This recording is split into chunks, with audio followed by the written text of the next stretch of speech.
Round two. Fight. Round two, we're back. Okay, so invite up to 10 guests. Yeah, guys, bear with us. We're back. Yeah, we're here we go again. So let's try to recoup some of that time lost.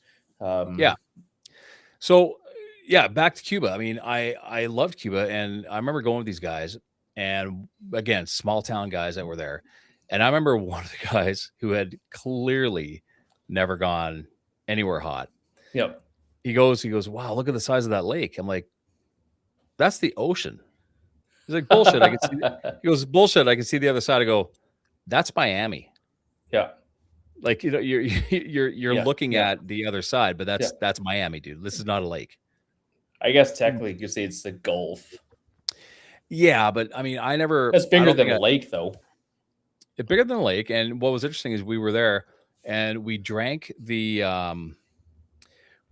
place dry of Bailey's. Of Bailey's. They of actually all had things. Bailey's. Mm-hmm. So they had Bailey's, and we were again Canadian, so their coffee was phenomenal. Of course. And we'd get every morning. It's all they've got. Right. So every morning we'd get Tasha's saying we're not live anymore. Back on. We're back. Here we go. Yeah. Yeah. Sorry, we had a technical round two. Here we go. Yeah. So anyway, we would get these, we called them Timmies, and they were double shot of espresso and about 6 or 8 ounces of Bailey's on ice. And we would drink a few of these in the morning. 6 or 8 ounces of it was Bailey's, it was a tall glass with ice, and we drank the place dry of Bailey's. And I remember we're sitting there and we kept on ordering, and they go, "Hey, Mr. Quentin, you want a Timmy's?" I'm like, yeah. So we're sitting there and they get a double. Mm-hmm. Yeah, double. And we hear someone from the crowd. They're like, "Quentin." I'm like, "Oh my God." And who was it? It was Rhonda and her husband that had the Tims. They're like, "What the hell are you guys drinking?" I go, "We're drinking Timmy's." And that's great. Yeah, eventually the resort was sold out of Bailey's, and that's the last thing you're going to want to drink on a hot vacation because it is not refreshing. No, not at all. And we went through a pile of it. Hey, that's great though. That's perfect. And you're pretty much greased before breakfast happens. That's how you're supposed to be. You know, like when it comes down there, you've probably noticed alcohol hits you different down there. Well, you have no inhibitions because you have nowhere to be. So You're just drinking, and you're not hammered. Like I don't remember you being loaded at a resort, but there must be something happening because you don't stop the drinking. You're just always drinking. You're always just kind of present still. So again, you did a pretty good job. Like you picked a resort to ruin all the other resorts.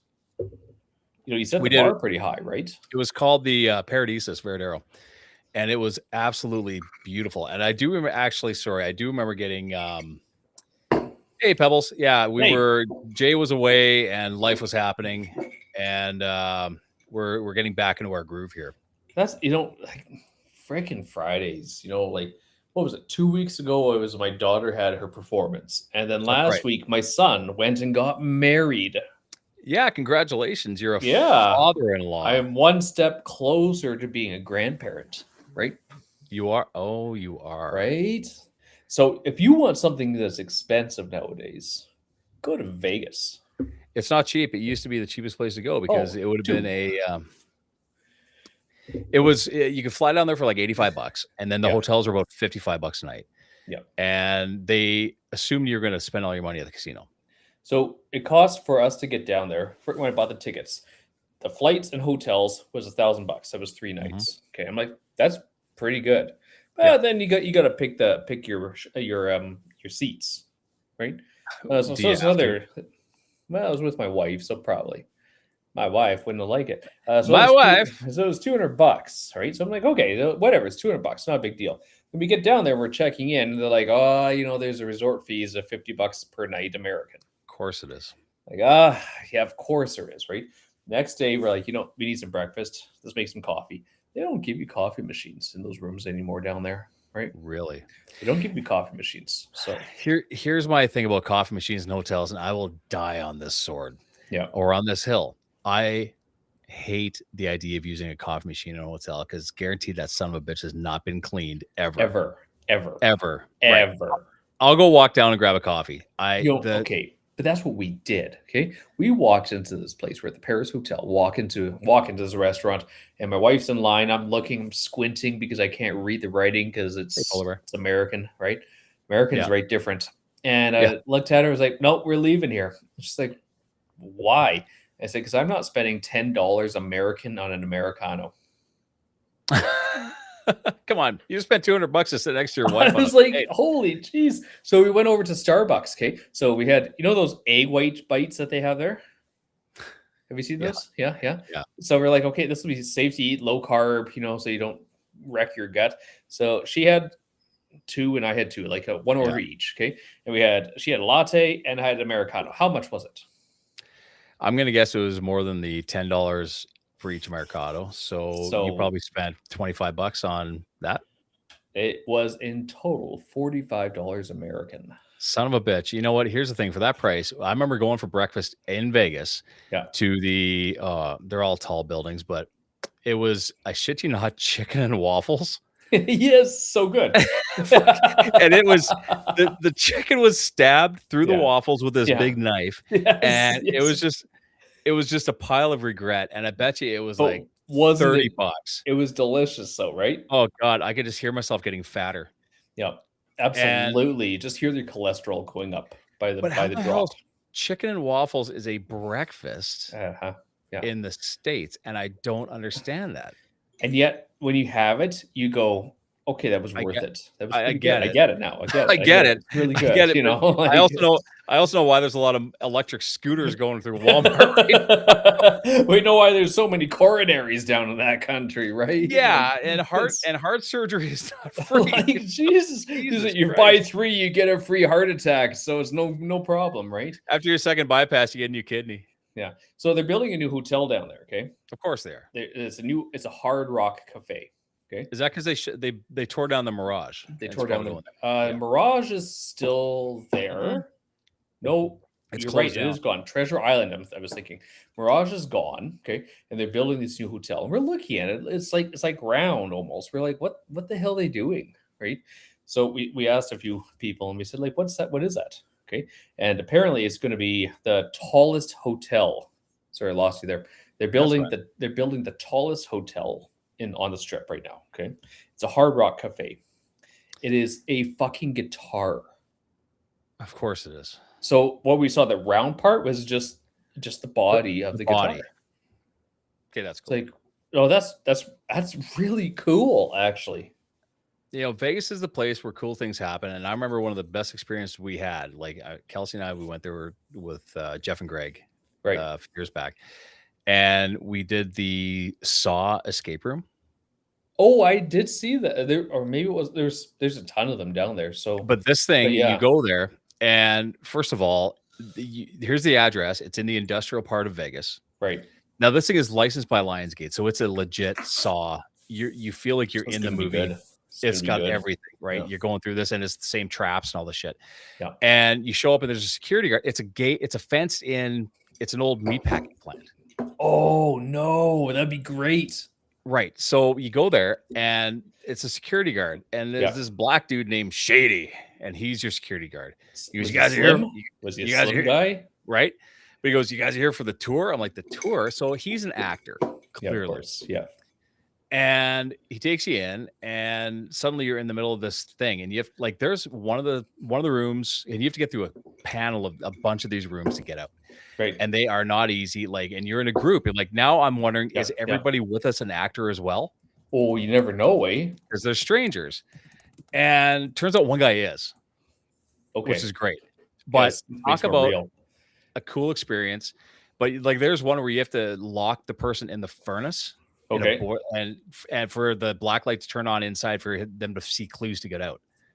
Oh, Like, what? it's creepy as shit. It's legit. Everything is Saw. Everything is that industrial, and everything is perfect. And I Oh, would that's do that good. It's good.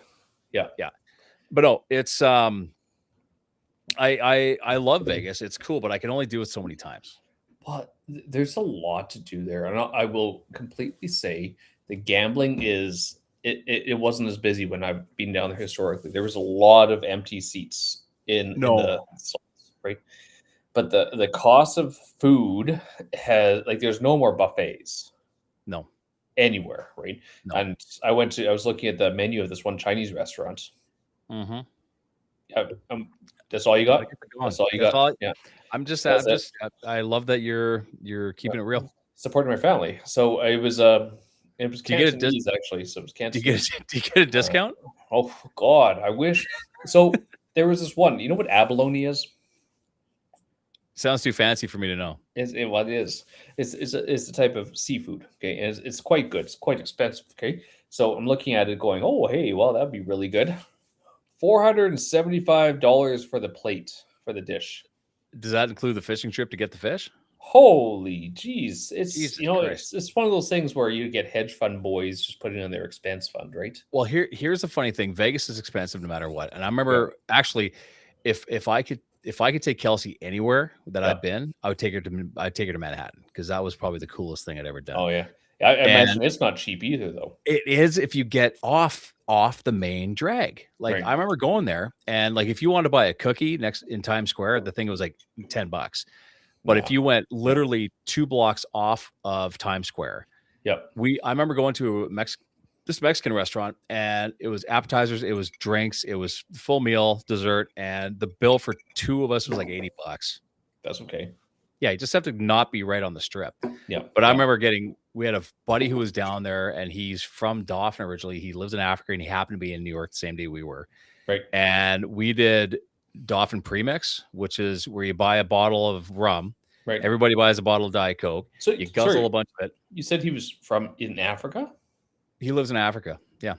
Okay, so that's like Coming to America, literally the movie. Well, he's from Dauphin, so he's Yeah, not but exactly. still, it's still kind of Coming to America. Yeah. But anyway, we met him in Greenwich Village, and we got Dauphin premixes, which we again a bottle of rum, and you drink half the Coke back, and then you fill it up with rum you water. Getting greased, going and buying like fake Rolex and shit in Chinatown. And I remember taking the subway at like 3 a.m. with a hockey bag full of like shoes and shit. Yeah. And felt safe as I could be. Yeah. Never a problem. Yeah. So anybody thinks New York is dangerous, it's fine. And it's a blast. And it's going to Broadway, did Letterman, because I have one bucket list item, and it's dumb, but the one bucket list item I have is to go and sit at a taping of Saturday Night Live. That's fair. One. So how hard is it to get into Saturday Night Live? I don't know. They're all free, first of all. So like Letterman, you just email them and say, we're going to be in New York. Can we get free tickets? And they say yes. And they tape that at like 2 p.m. Wow. Okay. And really? SNL, I didn't know that. Okay. Late night shows are done in the afternoon. So then they Why email is you that back. It's not right. Saturday Night Live is live though. Well, that makes sense. It's in the name. Mm-hmm. But these talk shows, they're done in the afternoon. And then they air them that night. It's too bad. But I guess they got to edit it just in case, right? They do. But no, I think that I think New York would be a good place to go. So let's we've gone through the travel thing, and I was watching this video popped up on my feed a while ago, and they're talking about Idiocracy. Right. The movie? The movie. Yeah. And I remember watching it. This came out in 1996. Is it? Or was it 1996? Was it that? No, it can't be that long ago. No way. 2006? Can't be. It's got to be 2006 because it's 20 years old. Yeah, Crocs it's 20 years. Thing. Right. Sorry, it's 20 years old. It came out in 06. My mistake. And do you know how the Crocs ended up there? Well, I saw that, like, was it they wanted something that they didn't believe anybody would ever wear or something like that? What they had was no budget, first of all. Okay. Yeah. And there was this startup company, and the costumer saw these things, and there were these rubber shoes. Yeah. And they were the dumbest looking things. She goes, there's no way anybody's going to buy these fucking things. And then that's how Crocs became. Oh, and here's the crazy thing about Idiocracy. Self-fulfilling prophecy there. It was, but the idea was no one's going to wear this shit. And then 20 years later, everybody owns a pair of Crocs. Everyone owns a pair. Do you own Crocs? I'm wearing them right now. Are you serious? I wear them in my shop all the time. Oh my God. Are you serious? Why? Because I can just throw them on and they're rubber. And but are they good? Are they good? Yeah, they're comfortable. No, are they good? Yeah. They're Crocs. Like they're not. I wouldn't go out with him. Like, trust me, if I leave go the like house to a chamber function or something like that, or it's actually, politics. Say, here's the thing: for as many functions as I attend, I would be the guy that would show up in Crocs to say I'm the guy that showed up in Crocs. So piss Jesus, off. can you imagine running for politics or something and you show up in Crocs? Hey, I'm a man of the people. Yeah, If I showed up represent. here's the thing: if I showed up at a chamber function or one of these hoity-toity things where it's the echo chamber of life, would you be surprised if I came in Crocs? And would anybody really flinch at that if I showed up in Crocs? Probably not. People would be like, nice. I get it. It's Quentin. He doesn't give a shit. No, see, like, if I showed up in Crocs, people would be like, what's wrong with you? Because I don't have Crocs. I don't own Crocs. I've never owned Crocs. Do you have the wooden sandals? I'm not Dutch. No. The Chinese wooden sandals with like the little things at the bottom. Oh, those are Japanese. See, this is where I get lost all the time. Yeah. Oh, that's God. Okay. It happens. I saw a video. I was gonna send it to you, then I thought I better not. It was this guy that had, like, I'm telling you, the skinniest little eyes. And they're like Chinese people call that guy Chinese. It was like the Chinesiest Chinese guy ever. It was, I gotta find it again because I swear to Christ, I cracked up and I'm like, it's like his eyes were closed, but they were open. And the comments were like, Chinese guys call that guy Asian. Like, it was, did I send you the one about the lady commenting on the Ford F-150 that was on fire? I have to look. If you did, I didn't see Hold on. I'm gonna copy it. I'm gonna send it to you right now. Okay. So you got to put this on because it is good. It is really good. Okay. Tell me you're sending it on Facebook so I can send it on Facebook. So I send it to myself. That's actually more of a pain in the ass than me sending it to you. Okay. Really? Yeah. Okay. It should pop up there, and you can play that one now. I'm not going to get flagged by the. I don't think this is a copyright. I'm offended. Everybody's offended. You know what? Offended means nothing. You know what happens when you get offended? Nothing. Nothing. There's nothing that happens when you're offended. Okay. Oh, God. Here we go. The content may be inappropriate. Yep. No, it's really good. Oh, this is Instagram. Oh, yeah. Can you share that? I don't know. I'm trying. Try harder. I'm trying harder. You could. Okay. No. Oh, it's a. Okay, where the hell is it? You sent me something. Let's see if I can find it. I'll try to find out reels here. Jesus. Where is it? You sent it to me through Instagram? Yeah. No, you sent it to me on Facebook because it's not showing up on my Instagram. I sent it to you on Facebook. Oh, yeah, sorry. I sent it to you on Facebook. This is confusing. It's like frustrating. Okay. Hang on. Is there sound? Yes, there is. Okay, let's share this thing. Okay. God dang it, you're gonna get me in trouble. Yes, I'm going to get you in trouble. It's worth it. Okay. Is that it? Hold on. That's it. Yep. Oh, that's why you don't buy the Ford. You can't park there. That's a bad fucking day for them. And I just got the Toyota, thank God. Oh my God. Oh my God. That's why you don't fucking buy Ford, people. That's why you don't buy the Ford. You can't park there. That's a bad fucking day for them. She's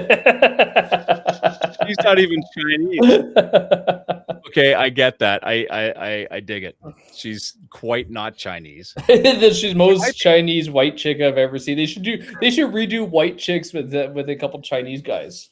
That would be God, can you imagine? Oh. Hey, you know what? Tropic Thunder hasn't gotten in trouble yet. No, why have they not done a remake of Tropic Thunder? Yeah, because they burned the studio. Hollywood get burned to the ground. I'm offended. Steve is. We're gonna say hi to Steve. Steve, again, my condolences. He lost his mother recently. Super great guy. Him and I met through TikTok. He is killing it on Facebook right now. I see him all the time. He's the, things you might remember was his original. And Steve, you're just going by your name as your handle now. But he, tell you what, the shit that you forgot about that he reminds you of from your childhood, he is the king of it. And I am so proud of Steve because we talked for the last couple of years, and I mean, he has blown up his Facebook, his YouTube, his TikTok, and that was him just hitting it and hitting it and hitting it. Cheers to Steve. Everybody follow Steve Cousins, and we should have Steve on here, actually. Steve, get him on right now. Get him on right now. Can we do that? I don't know. Hey, Steve, are you available? You want to hop on? Let's see if I can do it. I don't know if I can. Usually we have to set this up earlier. Where's he from? Ontario, eh? Yeah. Great guy. Steve, I've got your email, right? Okay, hang on. Let's see if I can do this. Steve, are you up for hopping on? Okay, Northern Nostalgia. Okay, hang on a second, dude. Let's see if I can make this happen. This is good because if I have to make a quick call, then we can. Steve is the shit, man. Love the guy. Next time, eh? No, we're going. He says not as peasy.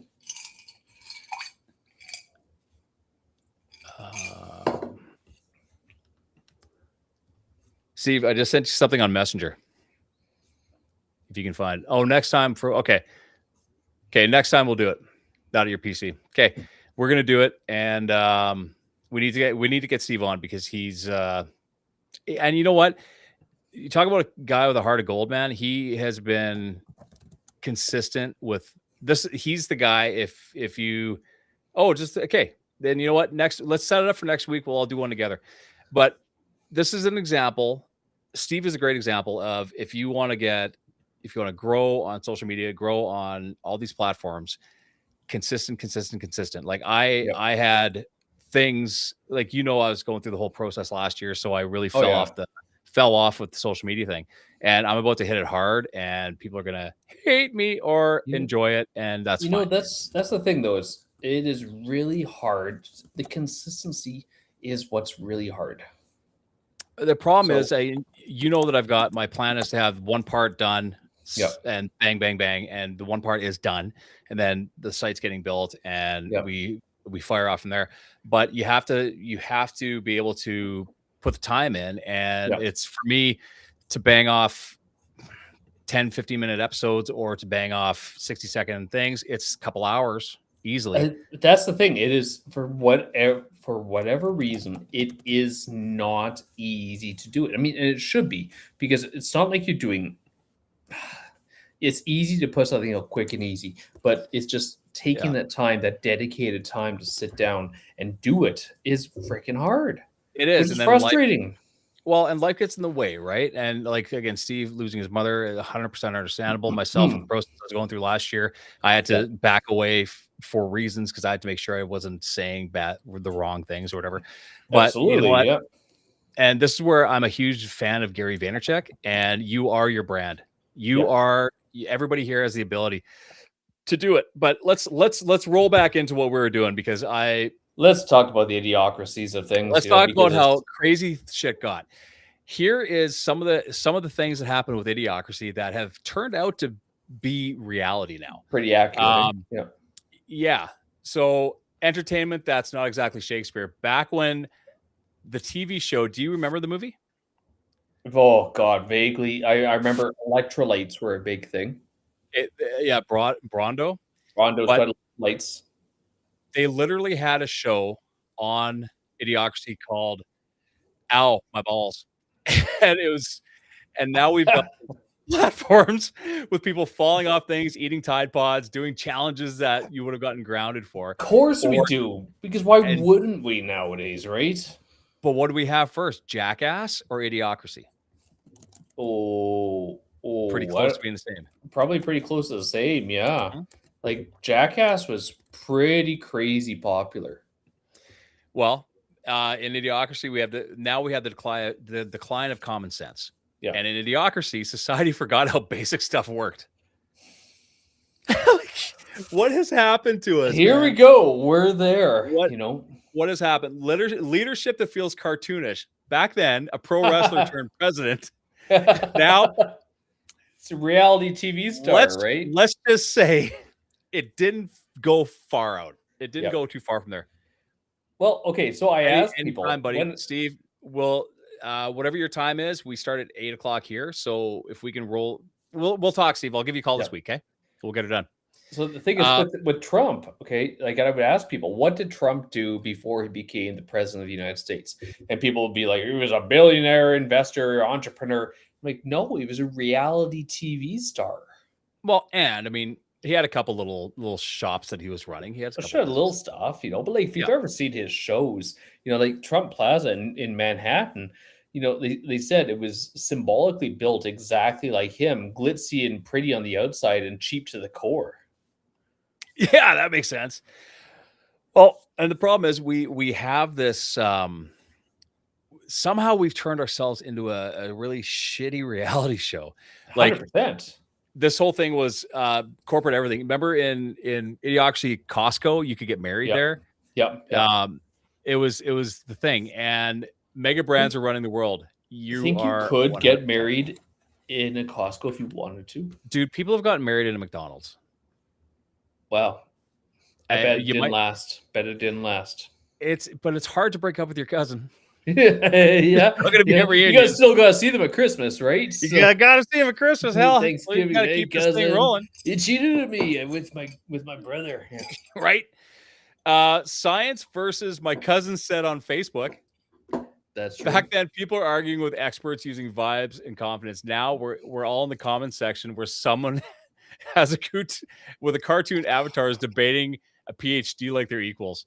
Oh, gee, yeah. You've been there, man. We've both been there where someone's trying to argue with you. And I had a person arguing with me because he didn't believe all this fake news they had on social media, right? And he goes, the only stuff I follow is this. And he sends me, I kid you not, a meme. This is the only news I listen to is a meme. And I was like, right. I can't argue with this because you're just going to drag me to your level and beat me with experience. Here's the thing. Have we gotten dumber? Gotten more stupider. That's what I say. We've gotten stupider. And we're at that point where if you have an intelligent thought, you're hurting someone's feelings with facts. Yes. And you're the asshole because you said the truth. Yes. If there was one saying that could go, one phrase that could go away forever, it would be my truth.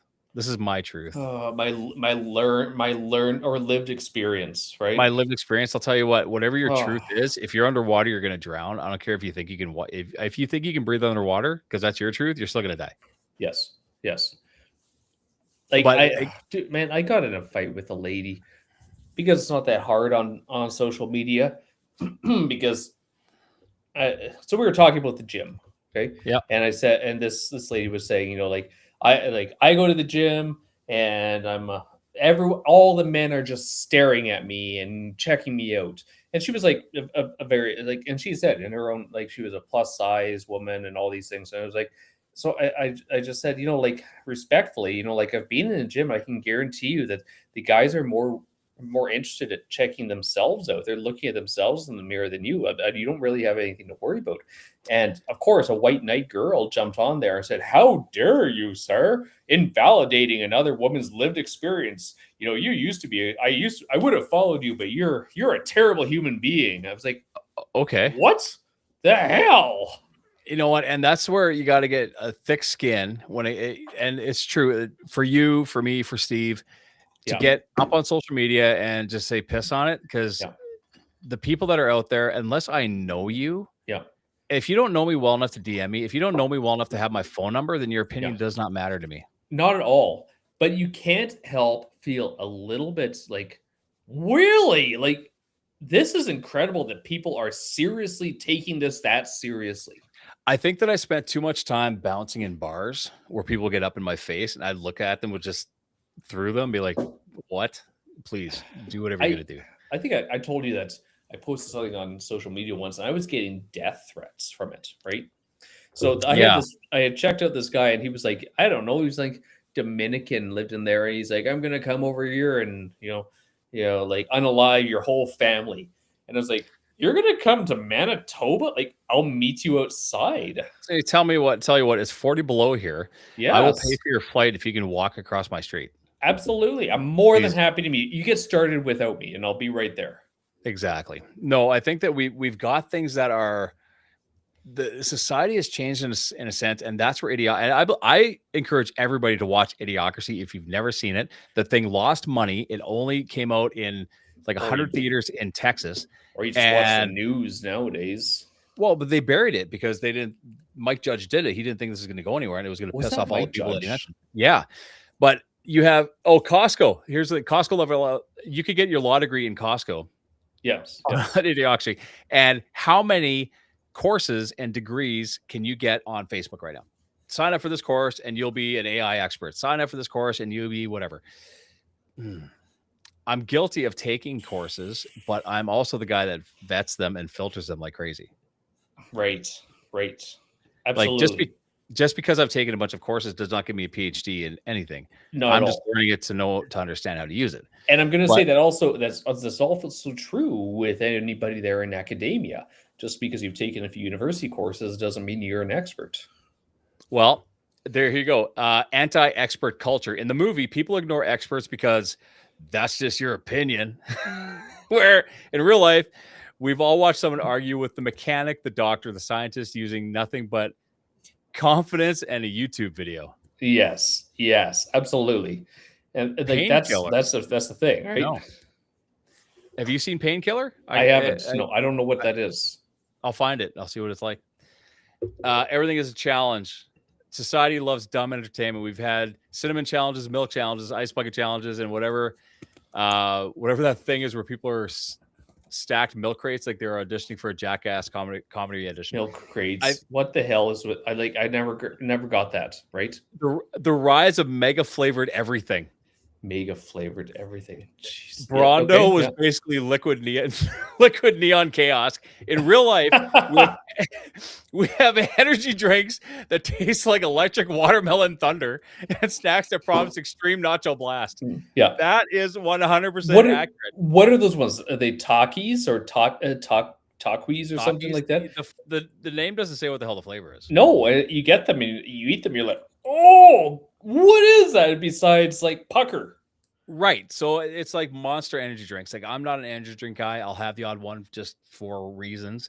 Right. Red Bull itself tastes like piss. Like it's supposed to, and they made it in small cans and made it medicine-like tasting so people would think it was good for them.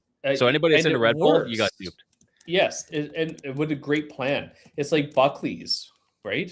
Yeah, it tastes like horrible, shit. But it works, right? Like what a great idea. I'm gonna have to watch that, Pebbles. The slow erosion of basic skills. People forgot how to do simple things. Half the population can't fold a fitted sheet. The other half are Googling how to boil an egg like it's rocket science. I wish that I could. You probably could use AI and say, what are the most basic dumbass things people have Googled, and they'll tell you. How do you not know how to do shit?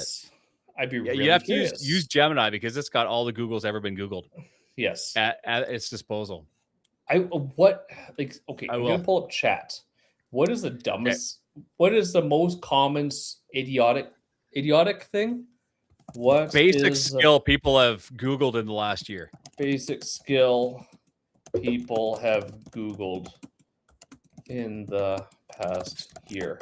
So while you're doing that, fashion that feels like a dare. In the movie, baggy logo covered outfits that look like the clearance sale exploded. In real life, we have Crocs with charms, pajama pants at the grocery store, an entire outfits built on ironic nostalgia. Yeah. What?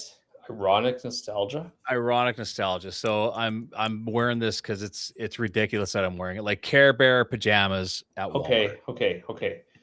Like like is shit like that like actually what people do? Like, Here's the thing. I won't wear my Crocs outside, and if I do, it's because I forgot that I was wearing them. But I'll tell you what, I don't expect everybody to dress up when they go out. no. I don't expect you to dress up to go to Walmart. I don't expect you to go dress up to go to Giant Tiger. But if you look like you just rolled out of bed and forgot that you were in your PJs, you're not trying. You know what I miss? I miss looking at pictures from the 40s and the 50s. Yeah, where people dressed up. You wore a coat, you wore a suit, unless you were working in the mines. But then when you're off work in the mine, you wore your coat and you wore your suit, and you went out in public dressed like a man. A lady would wear probably a dress or something. It was just people gave more of a shit about how they presented themselves because they had their work life and then their personal life. What we've done is we've casualized the work life and really ultra casualized our leisure time, right? Right. Like I wouldn't have been caught dead in as a real estate agent. There's no way I wouldn't have been wearing a suit back in the day. Or what was it was a gold jacket you guys had, right? Yeah, we talked about that. Yes. Now I'm probably gonna bring that back, but I would wear it like this V-neck, that jeans. But but for me to go out, and I do it because I think that a good fitted t-shirt works great with nice jeans, and you can dress that up and make it look good, but you're still pretty damn casual. That's fair. Yes. It's still pretty casual. I'd agree with that. Yeah. My grandfather was a farmer. Right. Okay. And I don't recall ever seeing him in jeans ever in my life. Like he wore like coveralls when he was working. Right. And he probably had jeans, but when he was not on the farm, he wore like a dress pant and a button-down shirt always. That's all I remember my grandfather ever wearing. Even when we were at the camper. Okay. It was a button-down shirt. And I think here's the thing. Anybody that thinks that a golf shirt is dressy can piss off right about now. That's just you saying that you're too above a t-shirt. Piss off. And if you pop your collar, I hate you more. Or wear two collars. You just there is a definite cause. And I got to mute you for 2 shakes, dude. Talk to guys and keep making your point. Talk to guys. Here we go. Okay. Let's do this. Evan, yes. When you're old, wear black suits all day. Well, I guess you could. You're going to look like Men in Black, especially if you wear the black fedora, which is fantastic. So Quentin's doing some quick calls here. So let's keep the chats moving so we can have a little conversation so we don't have the dead time. Tell me, has anybody actually seen the movie Idiocracy? Because I do not remember that show whatsoever. So I would love to hear what it's all about.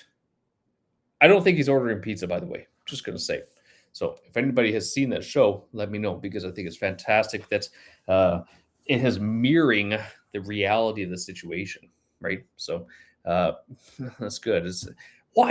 So it's old now? When did I get old when movies that seem actually somewhat relevant all of a sudden became old? So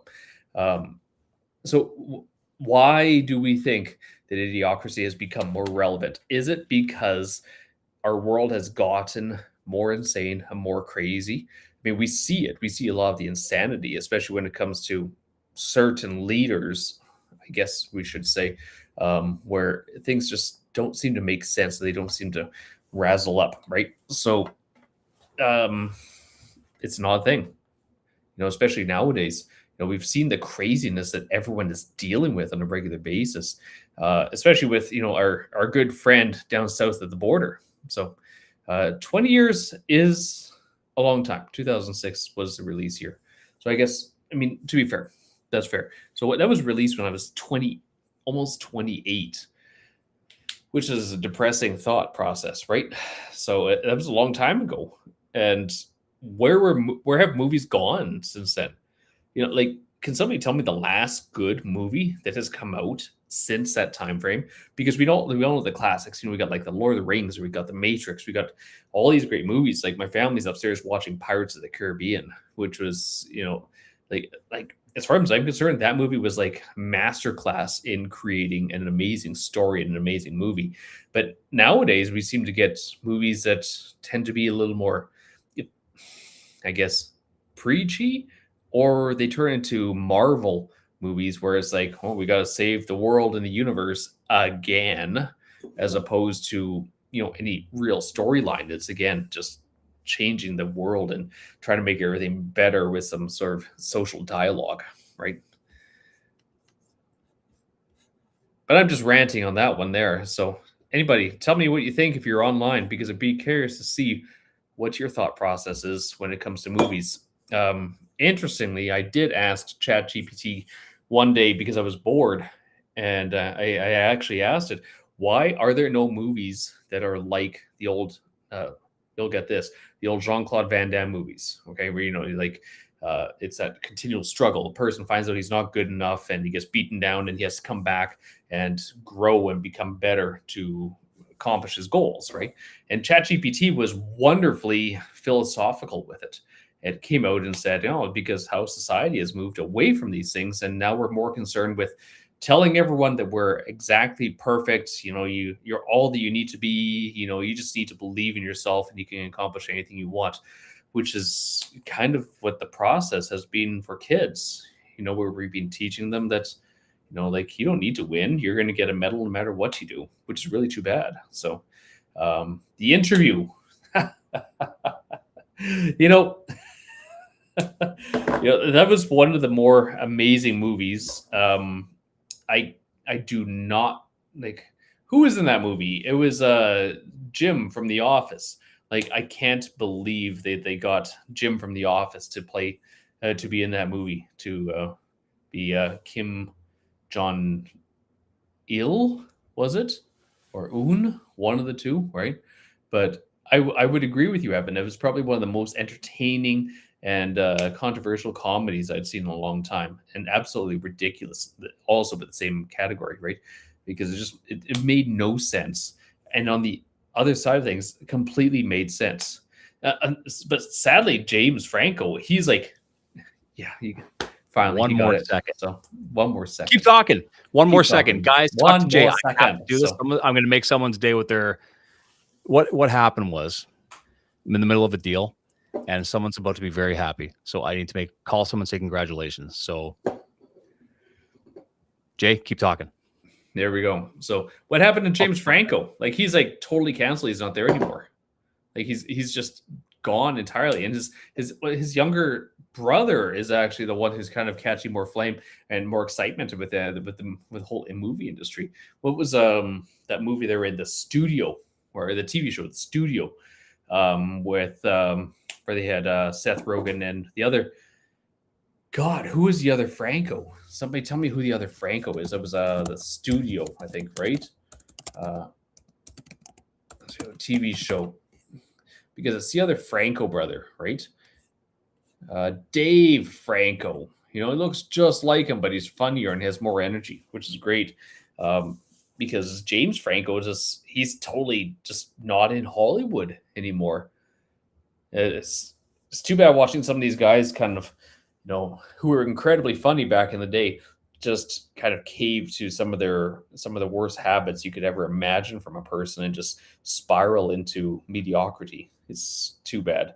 But yeah, at least you got that joke about Jim from The Office. So, because come on, like, seriously, that guy's pretty good. What was his name from that show? Let's see if I can find it here. The Interview movie. Okay, here we go. What was his name? Randall Park, and he played Kim Jong-un. So even that movie was 2014. So that was 12 years ago, that movie. Dogma. Now, Dogma was a movie that just came back into existence because the licensing rights of it were gone. I guess the producing company seized it or something. Or was that? There was something about something common about it there that he didn't. Who released it? Somebody released it and they decided to pull it, and they wouldn't let anybody watch it. It was released or pulled off. Oh, there it is. Yeah, because it was partially owned. The rights were owned by Weinstein. Okay, so Weinstein was convicted, and they've been trying to buy it back. And here we go. Yeah.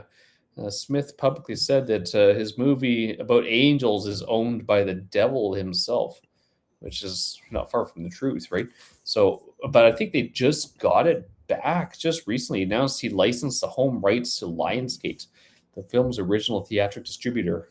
So, yeah, it was released December 9th. Actually, again, a steelbook release.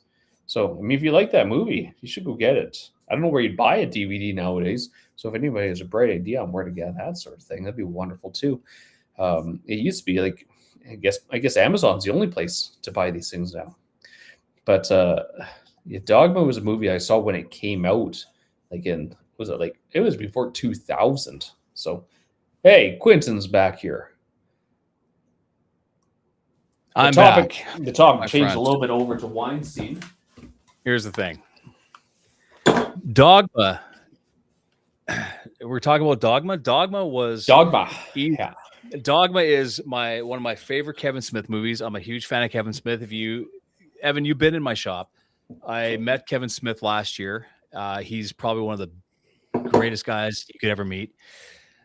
Dogma. You know what the great thing about Dogma was? It was very Catholic based, right? Yeah. And the Catholics protested this movie coming out. Protested it. Oh, have you watched it? Yeah. Yeah. George Carlin's the bishop, the cardinal, because it was very, if you do a movie about any religion where you're making fun of it, right? And the best thing about that was these guys were out protesting this film. Come on, seriously, what was the Book of Mormon? They loved it. And it's still playing on Broadway, but here's the thing. Dogma, here's where Kevin Smith is a gem, okay? The protests were happening. He joined the protests. And he was holding up a sign. Oh, yeah. He joined the protest. And the news caught him. And they're like, isn't that Kevin Smith? He's like, well, yeah, everybody's got a problem with it. Obviously, we should probably do something about it. But it was out. They should have interviewed him. Yeah. Why do you think they should ban this movie? Oh, they did. Oh, that's good. Yeah, they did. But here's the best thing. Dogma got shelved. And he talked about this during this event that I was at. And he just got the rights back to it. He got the rights back, and what's interesting is that the Weinstein Company had it. Yeah, and they wouldn't release it. That's literally what we were just talking about. Right, literally, and we were at this live event where he was talking to everybody about filmmaking and all this stuff, and he said, "Fuck Harvey Weinstein, this son of a bitch. This movie's going back into theaters," and he toured it again in theaters. Oh, and cool. You couldn't find it streaming, you couldn't find it on DVD, anything. He shelved that movie for years, and for Kevin Smith, here's a guy who. And why would you shelve it? It's just pure power. That's the only reason you. It was pure power, and that piece of shit. Like, you know what, Harvey Weinstein, like he's in jail, or I think he died in jail, or he should die. No, he's still alive, I think, isn't he? Enjoy prison, dude, because you were a piece of shit. Yeah, and absolutely. He was not a good guy. Oh, he is convicted and sentenced to 23 years for rape. Good for him. Good for him. That's an overachiever there, right there. Good job. Lock yourself up forever. Yeah. And he should be. And here's the thing. When you have a guy like Kevin, who Clerks came out, he maxed out his credit cards to make this thing. He got to use the corner store just because that's the only place he could do it. He did it in black and white because he couldn't afford lighting. And it turned into a cult classic. Yeah. And I love Clerks. I love Clerks 2. I love Jay and Silent Bob Strike Back. And I take my hat off to anybody who's willing to put it on the line to make something entertaining for people. Is this entertaining? I don't know if anybody. First of all, anybody who watches, and we have regulars that sit here and they do chat and they watch. Thank you. It makes me not feel like a complete dipshit for doing this. Absolutely. But like seriously, in all seriousness, it takes a whole lot of guts to do something where you have to do something where people are going to be publicly criticizing you, or they're not going to like what you're doing. So if you're making a movie or hell, even a podcast or doing something like that, It takes a lot of guts, but it shouldn't. That's the thing, because really nobody cares. One of the best things that I saw that was a true visual of social media, podcasting, what we're doing. So we've got usually about a dozen people that sort of pop on, and there's people that pop on but don't get in chat, and that's fine. Imagine you're in a boardroom, okay, and you are just saying your shit, whatever it is. Now, there's billions of people on the internet, okay? If you have 6, 10, 12, 18 people, and you see the numbers on our thing, like eventually there's like 700 people watch it, and it rolls up. But imagine you and I are saying what we're saying. We're saying what we're saying. Yet there are 10 people sitting in a boardroom watching us say that. That's social media. That says that you have an audience of somebody that's interested in what you're doing. So if you're going to put up a video of whatever you knit, or you're fishing, or you're cooking something, and you have 20 views, or you have 100 views, or you have 1,000 views, that's still your audience, dude. It doesn't matter. Like, you're putting this shit out, and anybody that says, well, why are you putting this out? Well, you're not, and we are. Somebody's got to, right? Somebody's got to. And so here's a complete correlation on that one. So I did a video just on like healthcare. It's for people with low back problems. Okay. And how many views does it have right now? I put it up a few days ago. It's got just under 10,000 views. So that's given 10,000 people assistance. It's had tons of engagement, or decent engagement. It's like 646 engagement, which is okay. It's standard to where it should be, right? A lot of non-followers. So 79% of are non-followers. So people are following it. People are seeing it. It's making a difference. And that's fantastic stuff. Like, and I've had 4 people over this week come up to me and go, "Hey, you're the guy that I saw about SI joints." You know what the funny thing is, and this is, Kelsey was, not Kelsey, Bo and I were at the grocery store, and this guy said hi. I'm like, "Hey, how's it going?" And he's like, "Good." And how's it going? I'm like, "Good." Could I remember who the hell he was? I know that I know the guy from somewhere, but it's a small town. And we walk out, and Bo goes, "Does he watch your TikToks or your live stream?" I'm like, "Probably not. Probably not." I go, "I think I know him from town sorry somewhere." For the guy, right? So I remember when I was like ramping up on TikTok, right? And when I had my first podcast just ripping, and I remember I was at a car dealership, and this girl goes, "Where do I know you from?" And I go, "Do you watch a lot of porn?" She's like, "What?" Nice. I go, "You heard me." I go, "No, I don't know. I'm from town." You probably saw me somewhere. Did I start? You heard me. But that's usually the best comment I can give. Like, "Do you watch a lot of porn?" My OnlyFans, right? Oh, God. Say it in front of their husband just to create some doubt. Yeah. No, here's the thing. Vegas, room 17, I was the dancer. Do you remember that time? Yeah, I was that guy. Yeah. Remember the $20 that you slipped to me? Yeah. In a very awkward way? We had the best 3 minutes ever. Right. No, I think that we're living in an age where anybody can do this. Here's the thing. You and I, this is conversation.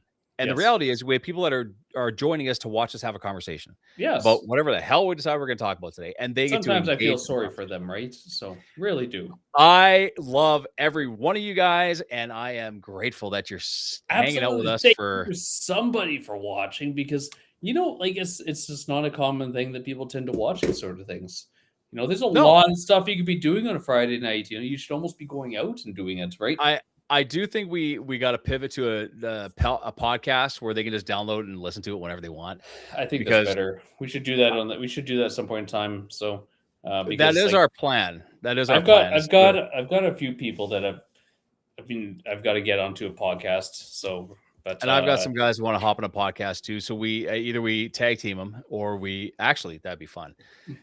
Or we do our separate podcast, whatever it is. I'm doing my thing for my other project, which it's driving me nuts because my guy was in today who's doing my website, and he's like, "I feel so bad because I haven't gotten any work done." I go, "Well, I feel so bad because I'm sitting here on this big pile of stuff that has to get to there, and then it has to go to there, and then now we're live."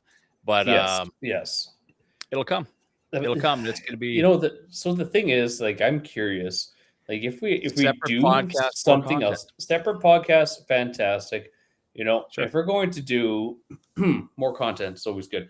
You know, if we get other people in, it's like, should we do it on location somewhere? Pain in the ass. It is, but so is going on this, because it's like you're there, but you're not fully there, right? Yeah, but we would like, the reality is we could. I have this set up. We could turn this into a full ass podcast studio, which it is, but it's made for one. Right. I think that when you do it remotely, and that's how I did Q and U, and I Yeah. did Q and U remotely because it was COVID. And it worked because you could talk to anybody. Like my guy Absolutely, from yeah. Africa. Yeah. I talked to Dave, who's in Africa. I talked to JT, who's in South Korea. Yeah. You know, And you can do it. You can't do on location and those things, right? Well, you could. No, It'd be expensive. Is there plans for 420? What's that? Is that March? Was that March? 420. April? 420 is pot day. Cannabis Pot day. day. Yeah, you get high on. That's the day the legalization of pot or something. I think it was something about that. But you're supposed to get high on that day. It was a thing, but here's the thing about it. Have you ever gotten like really high? Oh yeah, like it wasn't good. Well, It wasn't good. I'm not saying that I want to. Yeah, but this would be an interesting social experiment, much like the wings. Yeah. Okay. I'm not saying we're going to do this. I'm not saying we're going to. But it's legal now, so it's legal, so it's good. It is. However, we should stick together. See? But it's not always a good thing to get high in public. No, Patricia's saying you two have great chemistry. You should stick together. He's my hetero life partner. Yeah, big spoon, little spoon, right? Big spoon. We switch every once in a while. Yeah, it's just a good cuddle. It's kind of like chopsticks. It's not gay. It's just cuddle. Yeah, chopsticks sounds worse. So no, sounds worse. So let's just say, I'm not saying we do this. I am not saying we do this. But you're not saying we're not going. I'm not saying we're not going to do this. But what if, in the safety of our own homes, you're in your studio, I'm in my studio. Right. We get a bag of gummies. Oh, you just start munching down. And as we go. And see how late you can go into this sort of thing, right? We just keep going. Like, you'd have to start early. So an hour before the podcast, we're both agree to take one. Yeah. And then we pop another one every 20 minutes and see how smart we get and what kind of ideas we come up with that help the general public. I bet we would solve all the problems in the world, right? Did I ever tell you about how much of a lightweight I am and how I accidentally bought 10 milligram gummies when I usually would do like a 2.5 just to be out in public? Oh, really? You're really lightweight then, eh? So 2.5 it's enough. Like, you're not high. You're just kind of okay with other human beings. So I went to the store. This isn't a good idea. This is not a good idea. I'll do whatever you do, just like the hot sauce. You tell me what we're doing. No, because I'll take 10s just to chill out. 10-minute J-on or 10 milli J-on. So here's the thing. 10 milli Tom. So I went to the store. I said, well, I take them very, very here and there. Like, but it's getting to be that time of year where I'm going to go to some public events and I'd rather axe the anxiety a bit. And a 2.5 is fine. She goes, well, if you need for the season, she goes, get this bag. And it's a bag of little bags. It's a party pack. She goes, you just take one and it's already sealed. I'm like, it's okay. A good time for everyone, right? So, and I'm like, that's not even expensive. Okay, I take it. I bring these suckers home and I thought, I might as well, I'll try one just to chill out. What's 2.5? Turns out, no, they're 10s. Oh, okay. They're all individually wrapped 10s. Why are they individually wrapped? Because you can only put 10 in a package. Yeah. So I am not good. I'm fine, but I'm like useless. No. And I had all of these 10s. And what did I do with the rest of those 10s? I gave those suckers away to my clients. I'm like, you want these? Because I am not going to do this. Yeah, 2.5 is enough. But if you if you want to do a 420 and I've got some 50s. Why? Yeah. 50s. 50s. Is that legal? I don't know. It doesn't matter. But It 50 doesn't. in a gummy. So I did like 10s I would take, like, not a problem. Like, you get a little goofy, whatever. But this summer I took a 25. Okay. So what's the limitation to your functionality at 10? At 10. Well, at 10, I'm playing video games. I'm doing whatever. You're not driving though, obviously.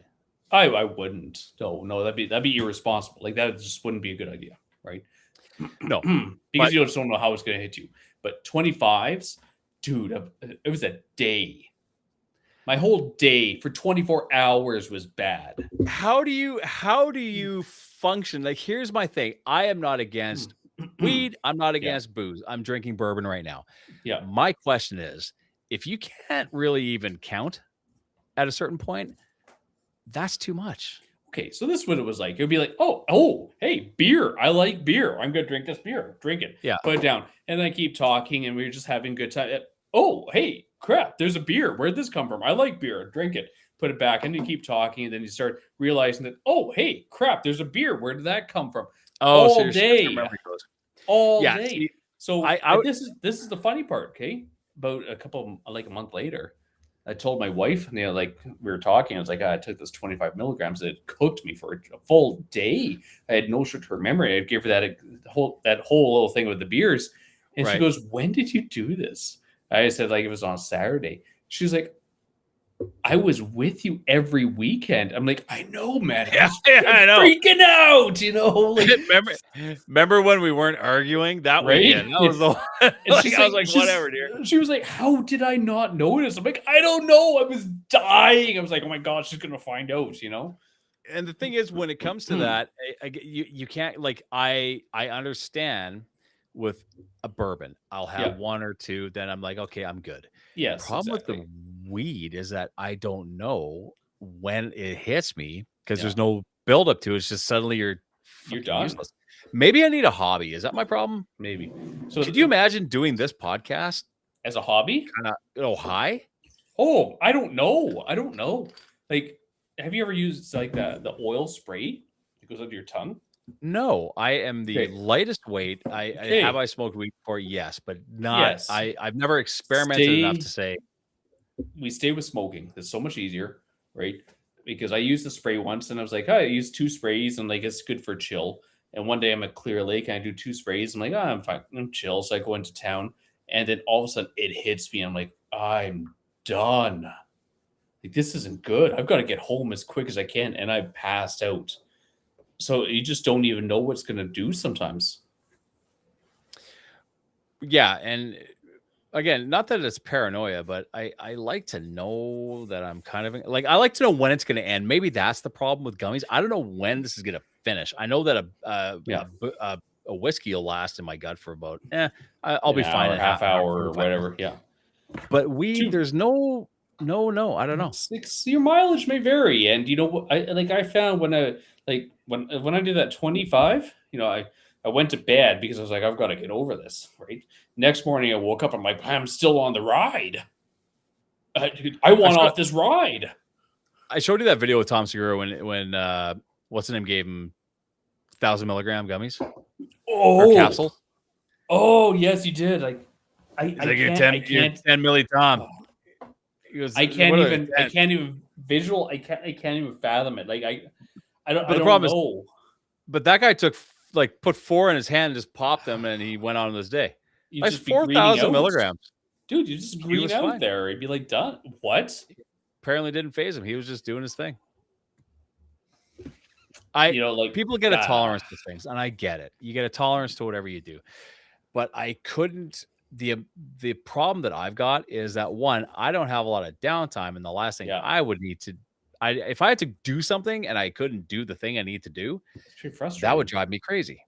I think the best bet is, we get a pipe and just puff while you're talking. We could. It's probably the safest way to do it. But then your work would stink, right? My asthmatic ass would have a problem with smoking that, though. Yeah. Pipes are one thing. We did cigars in Vegas. We went to a Monte Cristo lounge. Yep. Yeah, Monte Cristo, and it was nice. You just get a big stogie and you sit there and having a drink, and it was pretty fantastic, actually. Hey, tell me something. What do you think is the going back to the idiocracy of it all? Yeah. Now, when I don't want to get into the pandemic too hard, but when the pandemic happened, how the shit were weed stores considered essential? How the actual I remember hearing that and liquor was essential because of addictions. You here's couldn't the take problem. away addictions. Here's But the problem. I thought weed isn't addicting, It's not, and there's no detox with weed. So what right? was the deal? Cash Alcohol flow, will, of course it is, but money. alcohol, where there's two things that'll kill you. I forget what the other one is. There's two things that'll kill you if you stop cold turkey. One of them is actually alcohol, Yes. but weed was not, and that was essential. Like again, going to Idiocracy, there's nothing against it. Smoke it if you got it, Yeah. but essential. Essential. Oh, Like, yeah, come on, it's let's get not serious here. right. Like there were so many things that were just complete idiocracy. Okay, so it might like at my work, you too, you had to go basically dressed to war, Oh, right? dude, I had a face mask, a face shield. Yeah, We covered people in garbage bags that we used as capes because you had to throw them out with every person. Do you yeah. remember washing everything you bought from the grocery store? Everything? Yes. You open the box of your bear claws because you don't want to keep the box running. You got to let them all soak and everything like that, and sanitize them. We Yeah. did that like twice, and we're like, you know what? This is a risk I'm willing to take because Yeah, this and is there were stupid. people freaked out to go to the store, and I get Yeah. that. The fear was there. But again, like this is where again we go to Idiocracy and say we got scared of a cold. Yeah.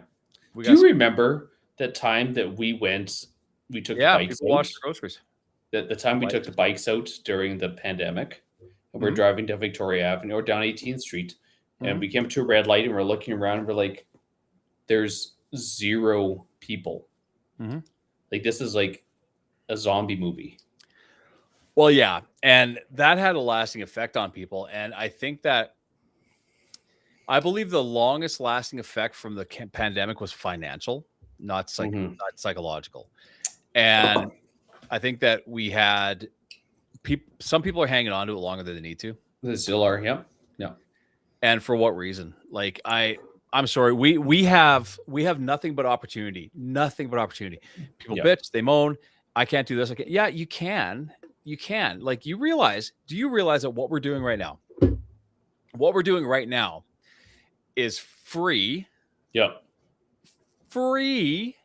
Where there was a time when you had to have a studio, rent that space, have a fucking team do it for you. Yeah. And it didn't look as good as what we're doing. It doing. didn't look as good. No, it was still looked terrible. Yeah, this doesn't look awesome, but we all have the opportunity. Like if you're the person that, again, if you make shit, if you build shit, if you fix things, if you talk about things, if you have an interest in shit, you can literally be that person for whatever audience. You have your 10 people that love you. That's all you need. That's your audience. That's all you need. So with the pandemic, like this is what I consider the start of the pandemic was the literal start of World War III. Okay. Well, that didn't end then.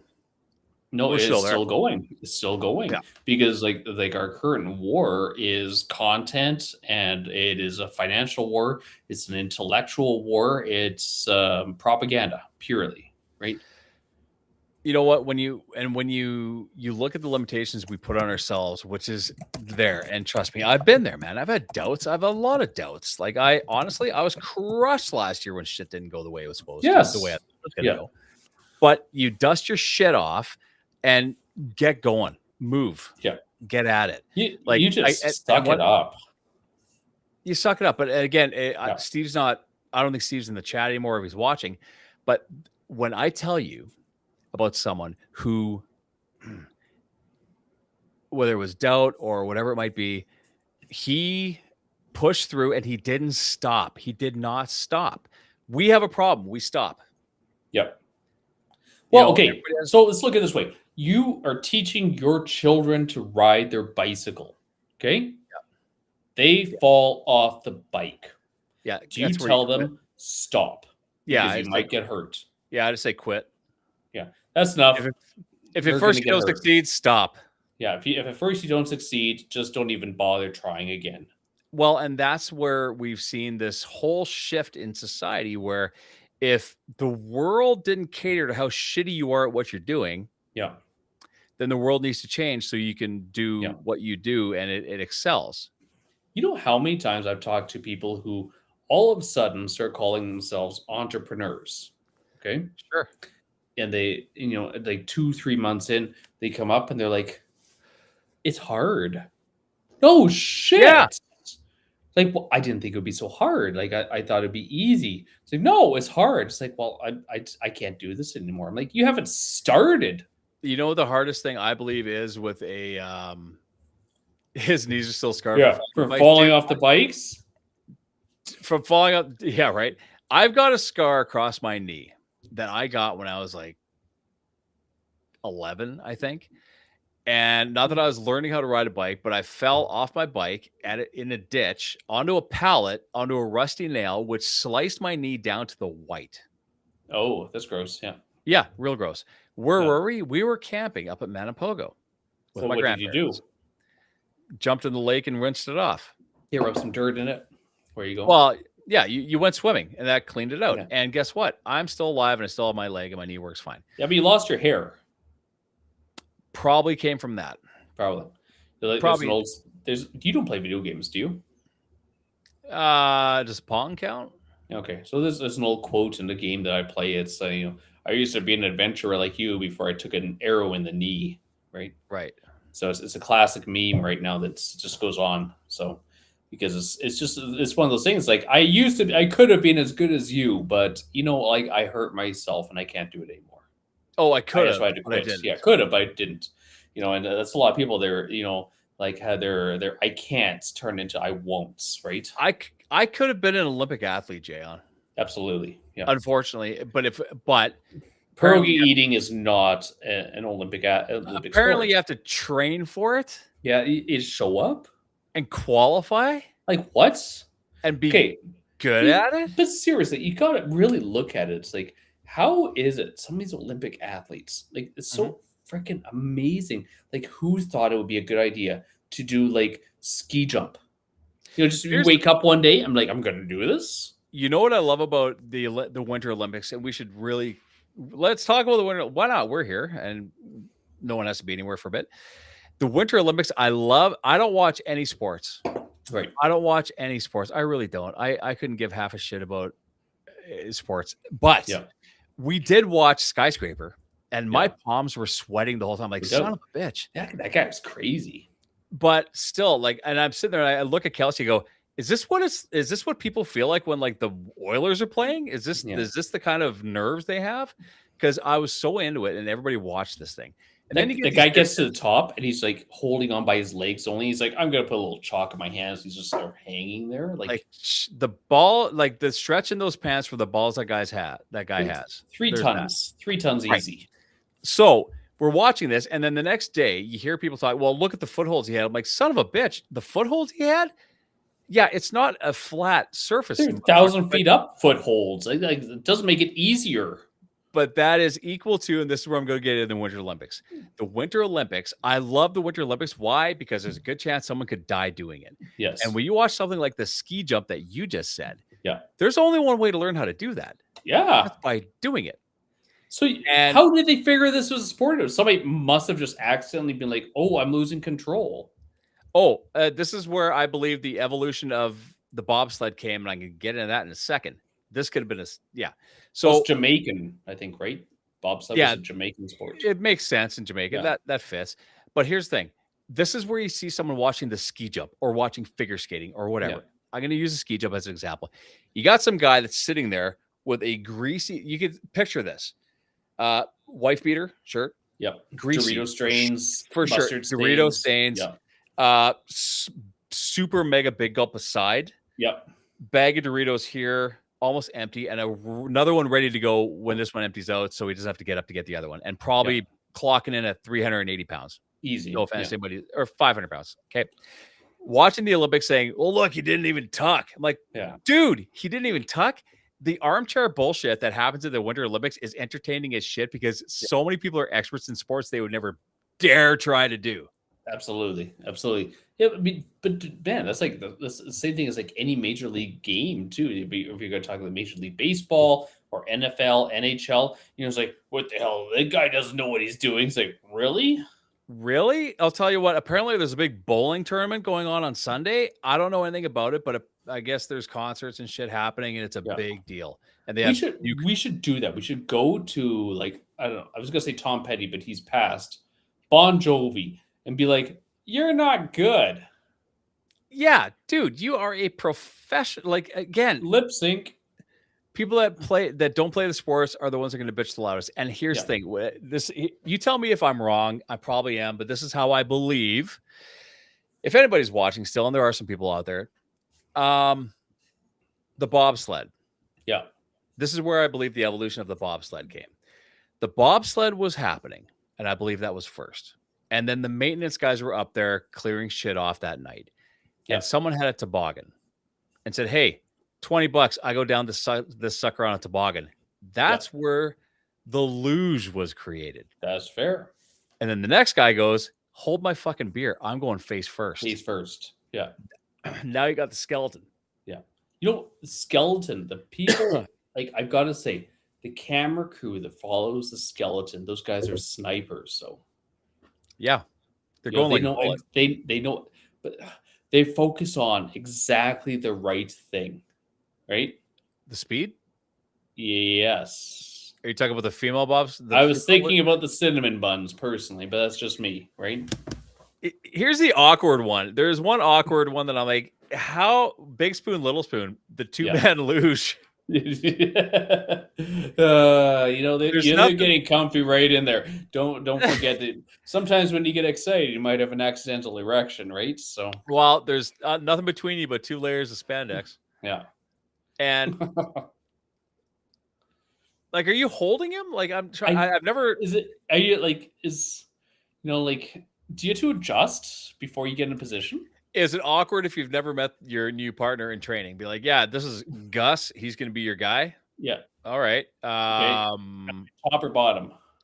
Where do you want to be? Really? Yeah. Where do you want to be? I guess bottom. Bottom. It's a whole new terminology here. Like, are you bottom or a top? I guess if I was in a 2-man bobsled, I'd rather be on the sled. It's like and on the guy. Like, is that why they hold together so tight? Because they're interconnected there, or what? Like Lego? Yeah. Lego? I hope not. This is in and outy, right? So, and that's why they focus on one angle and not two. Yeah. It's probably because they got to keep it not safe. They keep it not safe from work out, right? They got to keep it safe for work, right? But the Winter Olympics, I love them because there's a good chance someone's going to die. And there was a guy from the Netherlands that flung off that course and wrapped around a pole like if you were whipping a blanket around it. Jeez. Well, I mean, at that velocity, you got nothing. You got a helmet. That's good. It's not going to protect your spine. No, the skeleton is named after the thing that breaks if you hit something. Yeah, the thing that is the most likely to go on you, right? Right. Okay, so let's look at the Summer Olympics, right? So I saw a thing today where they're talking about the javelin, throwing a spear. Yeah. Okay, and they said that they've had to remove it as a sport, I think, because why? People are throwing spears too far and it's getting into the audience. Are you serious? Like, they're throwing this damn thing at 70 miles an hour, apparently, or something. Hang on. I got an issue. Like that, they're crackling a bit there. Like, that's really impressive when you see these girls getting there with a freaking spear and tossing it at highway speeds.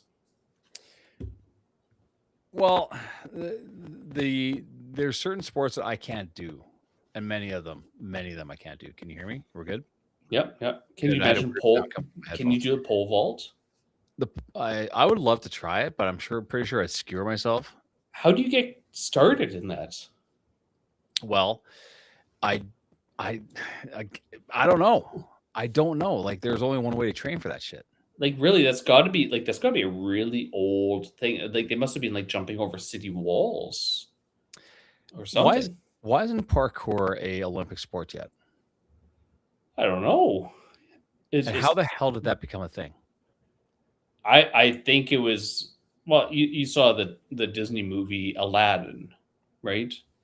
Is that where parkour? It was probably really based around theft.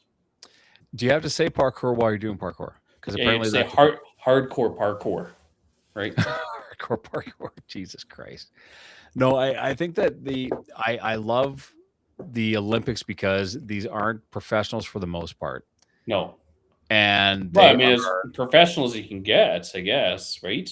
well, don't they have like NHL players playing in these Winter Olympics? Yeah, but it's not like you can go higher if you're doing pole vault. Like, it's not like there's like an NFL for a pole vault where it's like, you know? Yeah, like you're good at it, but nobody knows who the hell you are until you make the Olympics. Correct. You know, you might end up on a Gatorade or something though, Or a Brondo. or a Brondo, right? It's got electrolytes. It's got electrolytes. It's good for everything, and they were watering their crops with it because they thought it was good for everything. And I remember they're telling me, have you tried water? You mean like from the toilet? From the toilet, but it doesn't have electrolytes. It's what plants need. It's everything needs electrolytes. They said a sports drink used for everything, including watering crops. Again, now we've got energy drinks with ingredient lists longer than a CVS receipt, and That's people true. chugging down neon liquids like it's a personality trait. I have very few things that go into my gullet that aren't relatively natural. Bourbon is not included in that. But no, bourbon's natural though. But bourbon is more natural than Monster. I would agree. Like, do you know what's in a Monster energy drink? Nobody knows what's in a Monster energy drink. No, they don't. Like, Yeah, they drink them like crazy. And do you know how many people I know, the clients I have come in that literally drink Monster or some other brand like in the morning? Why? I'm not even kidding about this. I went over to MPI to renew my license, and I was shocked how many people were drinking rock stars or monsters or something. And that was like 10 in the morning. I'm like, guys, why are you drinking this? You know what? I drink my coffee in the morning out of habit. Yeah. Did I tell you that someone thought that I had ADHD because I didn't bounce off the walls from coffee? What? That's called normal. You're right. So I told you the story where we're at this dinner and I forget where it came up, but I said, this person goes, yeah, if I drink coffee after 3 p.m., I can't sleep. I go, that's weird because I could drink a pot of coffee and go to bed. Yeah. Oh, she goes, you probably have ADHD. I'm like, what? No. Where the hell is that coming from? That's called you being a non-responder to caffeine. Right. But again, some people don't understand that. You don't have to be bouncing off the walls because you had caffeine. That's where also an energy drink does nothing for me. Caffeine doesn't cause you to bounce off the walls. No, and it shouldn't. That would be, I guess, a sign of ADHD. That's a sign of placebo effects. I mean, really, the whole point of caffeine is to delay sleep, like sleepiness more than anything. Like it doesn't make you bonkers or crazy. I mean, you and I have both taken 800 milligrams of caffeine pills, and I mean, like, meh, it's fine. No, ephedrine, that's a whole other story. Ephedrine is different, but I think when we have the energy drinks, and this is what blows my mind, is that there are energy drinks that taste good. Like Rain has a orange creamsicle one that it's actually really good. It's like a zero sugar energy drink, and it tastes good. I'll drink that. Right. But Red Bull tastes like medicine, and it's not good. And people drink this shit like they enjoy it, and I don't understand it because they think it's medicine. You don't like. There's nothing good about Red Bull, especially when you mix it with vodka. It doesn't make it better. It makes it worse. What were the other ones that they were doing in the bar back when? Like Jaeger. Hey, AC's back on. AC, we're gonna get you on the pot. We're gonna get you on a live stream one night. How do you feel about that? Be dangerous, or a podcast, straight up podcast. Like Jaeger bombs were what everyone was drinking for a long time. Jaeger bombs, Jaeger trains, right? I mean, those are a good time, but Red Bull is the Buckley's of energy drink. I would say so. Yes, 100%, especially if you mix it with Jaeger. Yeah, but the Jaeger bomb. Here's the other one, because again, I think I've told you I have a client, German client, great guy. Yeah. He buys me a bottle of Jägermeister pretty much every Christmas, and I appreciate it. But the shit tastes like medicine. So you got And 9 bottles of Jaeger in your back room there. I got a lot. Like if we were gonna do that, we would be eventually you just see the camera on Jay and I just sleeping because there's so much of it in here. Right? But here's the thing about Jaeger: the Jaeger bomb. You're taking a booze that tastes like Buckley's filtered through coffee and grass clippings, and you're mixing that in with a Red Bull, which also tastes slightly like medicine. And you're taking a depressant and a stimulant at the same time, right? So what's the other one? Well, stimulant at the same time. Yeah, you're taking 2 of them, so it's like they balance each other out then. But you're still greased at the end of it because you're just now it's just booze. Yeah, I agree with that. The Evans Theater, check out the film. What was playing at the Evans Theater? I keep on forgetting about the Evans Theater. I keep forgetting about Landmark Theater. I'll tell you what, we went to Landmark to watch Avatar. That show cost, it was like almost $200 for the 4 of us. Oh God! I only took my one daughter, and she really enjoyed it. So it was a good night. But it was like, man, like it was just an accident. I don't know what that is. I'll have to find that. Yeah. But here's the thing: the theater experience, and I've got a buddy who's got there's people that are subscribing to the gray boxes. Yeah. Right. $7 cash. They're not illegal. They're not illegal. I have to pay I have to pay monthly. Oh, do you have that? The dude, you pay like $120 a year. No, I don't. But it gives you everything. Like, why are we paying for this shit? So people, what am I drinking tonight? I am drinking Boulay bourbon. I've literally had people say, no, we're not pirating anything. We pay for it. It's like that doesn't make it more illegal if you're getting it sketchy. Well, you're paying someone to pirate it for you. Exactly. Right. So if it wasn't for the fact that the kids download stuff every once in a while, I would do that on all of our TVs. Just say screw it, and that's it. But I mean, I do have like cinema and all that stuff. $2 for my God. Would you buy it for $1 or $2 or what? No, this is at the theater, the Evans I know. Theater. Like they must buy it from $1 or $2. You pirate cable, Evan. You need to send Quentin a link on how to do that because I have the cinema app and I watch all the movies I want on the Fire Stick, but I would gladly pirate my cable on there. So, buddy, hook a brother up. Yeah, exactly. Right. So, no, I think that we've got to the point where we not only do we consume bullshit, which we always did, but we had very controlled bullshit. We were watching. Do you have Pluto TV on your Fire Stick? I don't even know what that is. It's like Pluto TV. It's got like that's what's always on in here. The news is on. You've got series and like there's a whole King of Queens channel. So what's different about that? Pluto, it's free and it's just cable and it gives you all your global news and all that shit. Really? Yeah, 100% free.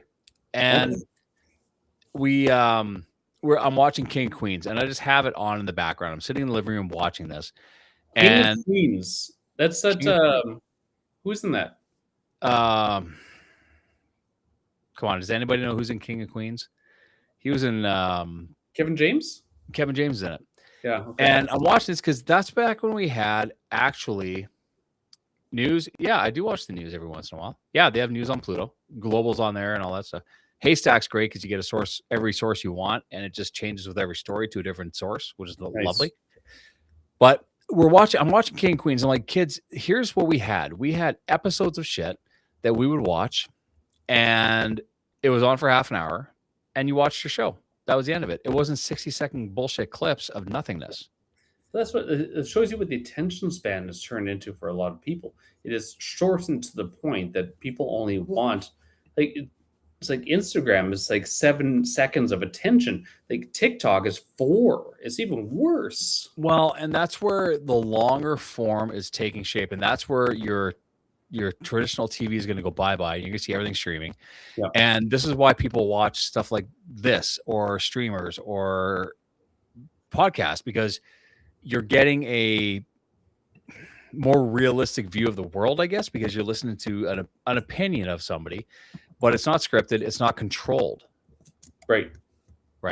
Where you have, when they talk about the whole Idiocracy, where everything was controlled by big corporations and everything was controlled by this, and you couldn't say anything against this. Right. That's where we're at right now. Not saying that don't listen to the news. I think you need to listen to everything with a grain of salt and see where the source is. But we've gotten to the point where we don't believe what might actually be true. And that's where Idiocracy, that's where I believe the biggest parallel to Idiocracy is. You might be watching something that's actually true and you're not going to believe it because you're like, well, that's big media. Well, shit, dude, they still have to tell you the truth for the most part. That's the thing, right? It's like, I don't understand. It's like the number of times that people repeat fake news is insane, right? Like for some reason, it seems to be like completely normal to be repeating stuff that isn't factual, and they feel like they agree with it. Well, because it gives you something to argue, right? You guys are way more interesting than any sort of TV. I appreciate that. Yeah. Thanks.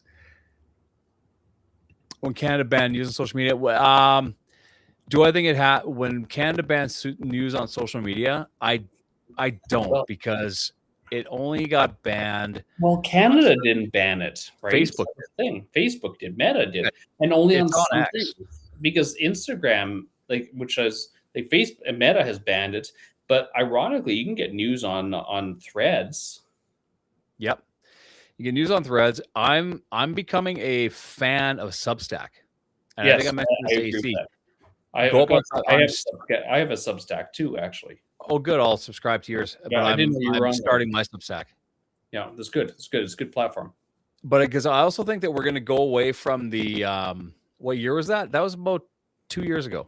Yeah. Right Social around media is dead. I'm going to say that. And everything people are looking for now is community engagement. They're looking for places where they feel that they have a similar like-minded group of peers that they can discuss relevant topics with. Well, I'll go off on a tangent with that. When you look at local news, we don't have it. And when I see that somebody is charged with a heinous crime, and I'm going to say generally the ones that include kids, usually it drives me absolutely up the fucking wall that they won't say who this is, and it disappears from the news. Where you had an incident, and this is where we had an incident in town with the guy that had the butcher shop, tender cuts, that whole thing.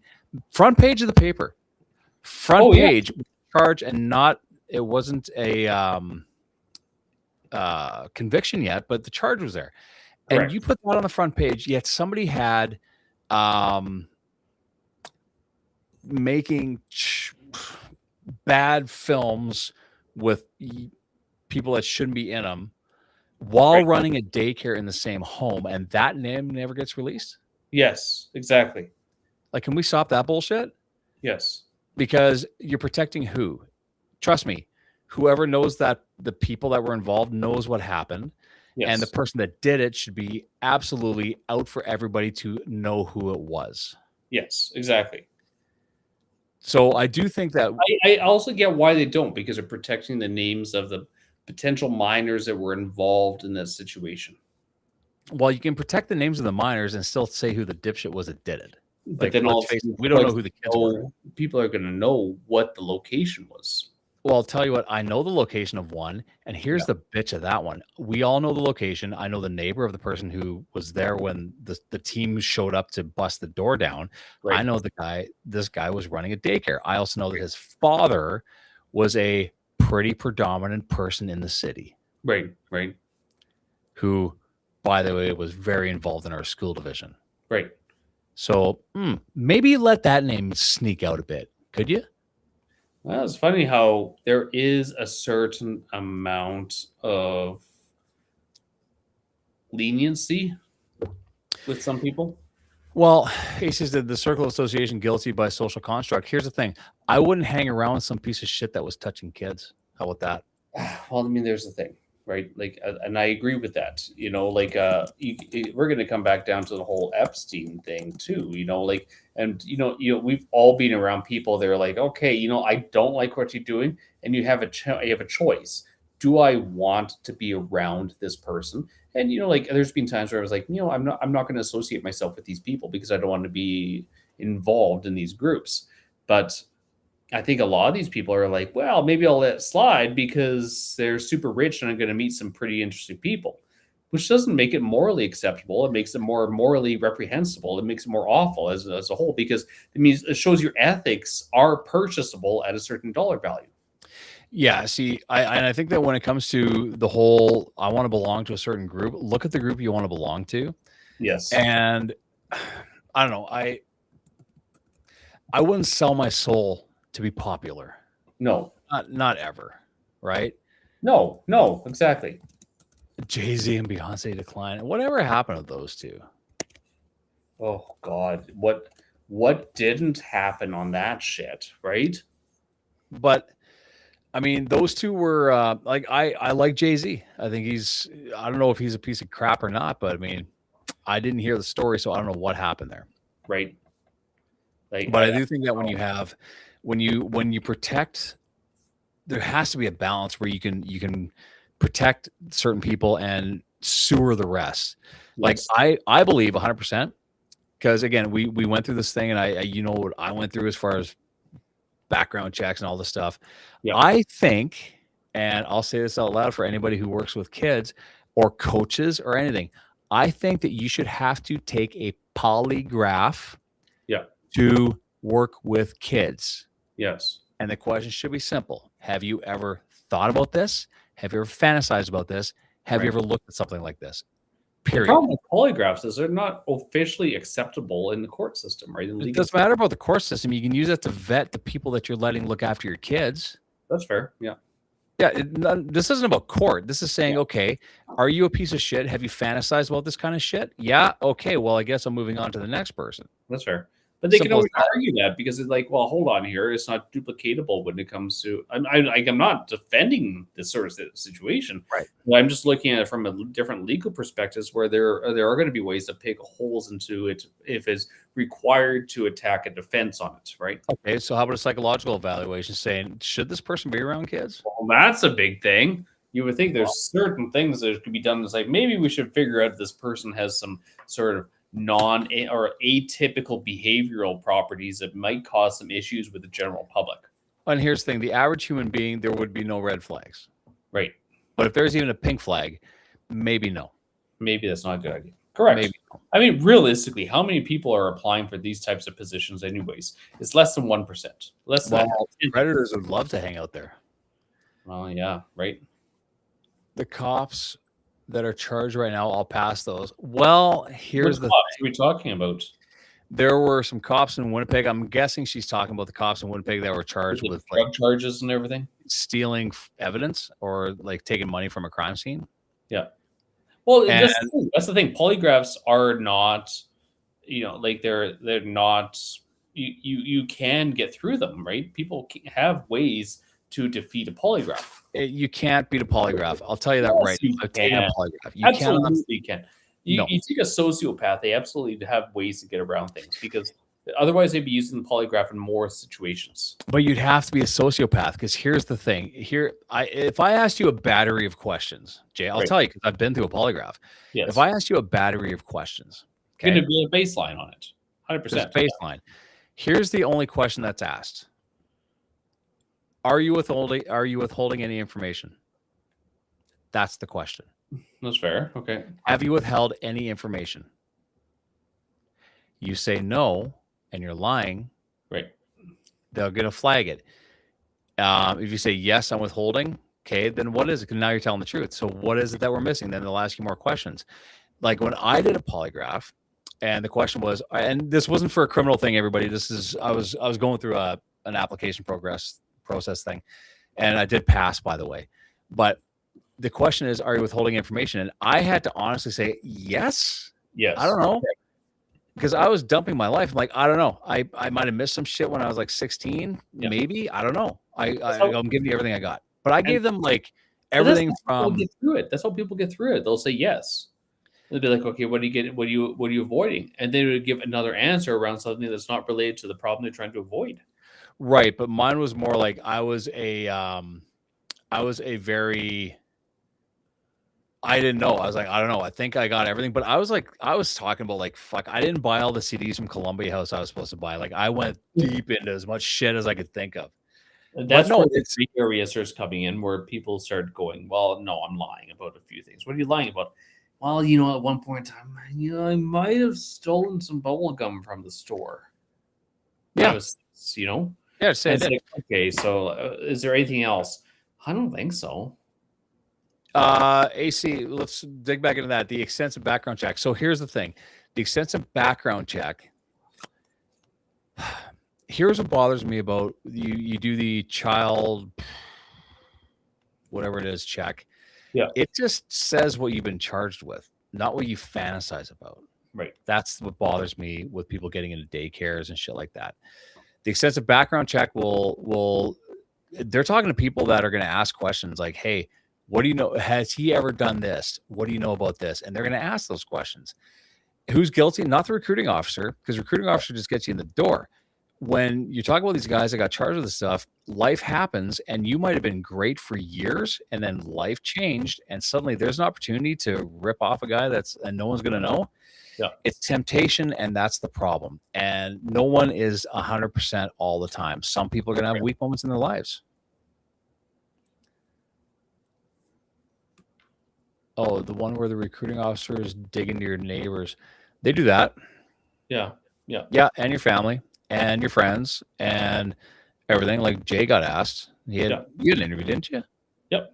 Definitely. Yeah. So they'll ask the questions. And no. They dig deep. But here's the thing. Would your friends know? And this is where there's a hole in the system. If I had a deep, dark bullshit secret, do you think I'd let you know about it? Right. Right. So there's holes in the system. You're holding those secrets until you find somebody who has something that's equally reprehensible. That's atrocious or whatever. That's because they're not going to report you.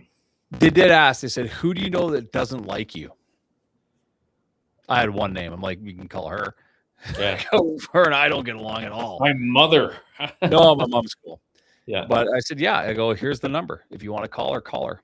And it wasn't an ex, by the way, in case anybody's thinking. But I just said, no, here you go. Do what you got to do. I'm not hiding anything. Yeah.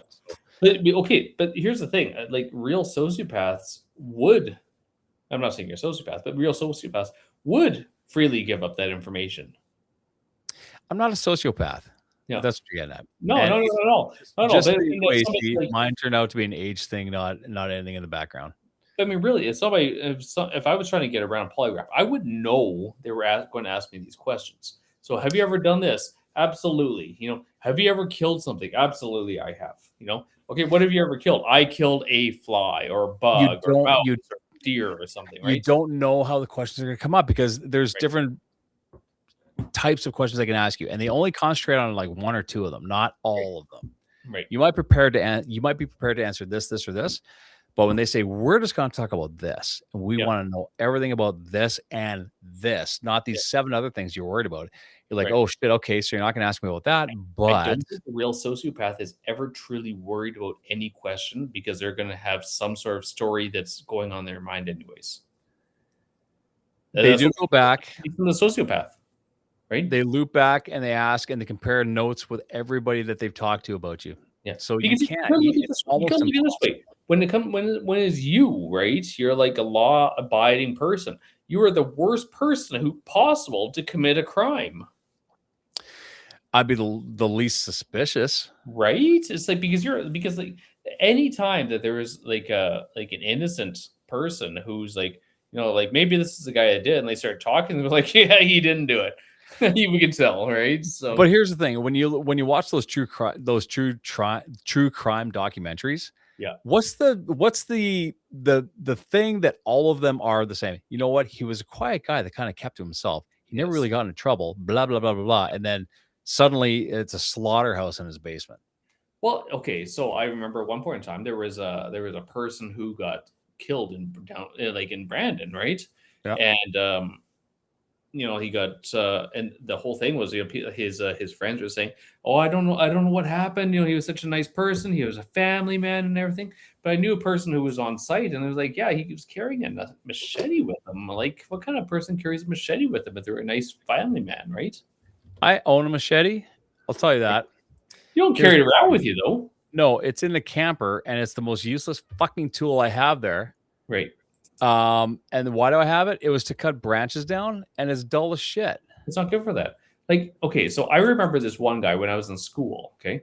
And this kid scared me. He genuinely really worried me. And, he wanted to hang out. So I was like, oh, yeah, sure, I don't know you. And I'm kind of like, whatever. And like, so I went over to his house and he showed me the pants, the pair of jeans he was modifying. He had cut, like, made a pocket into the side of the leg.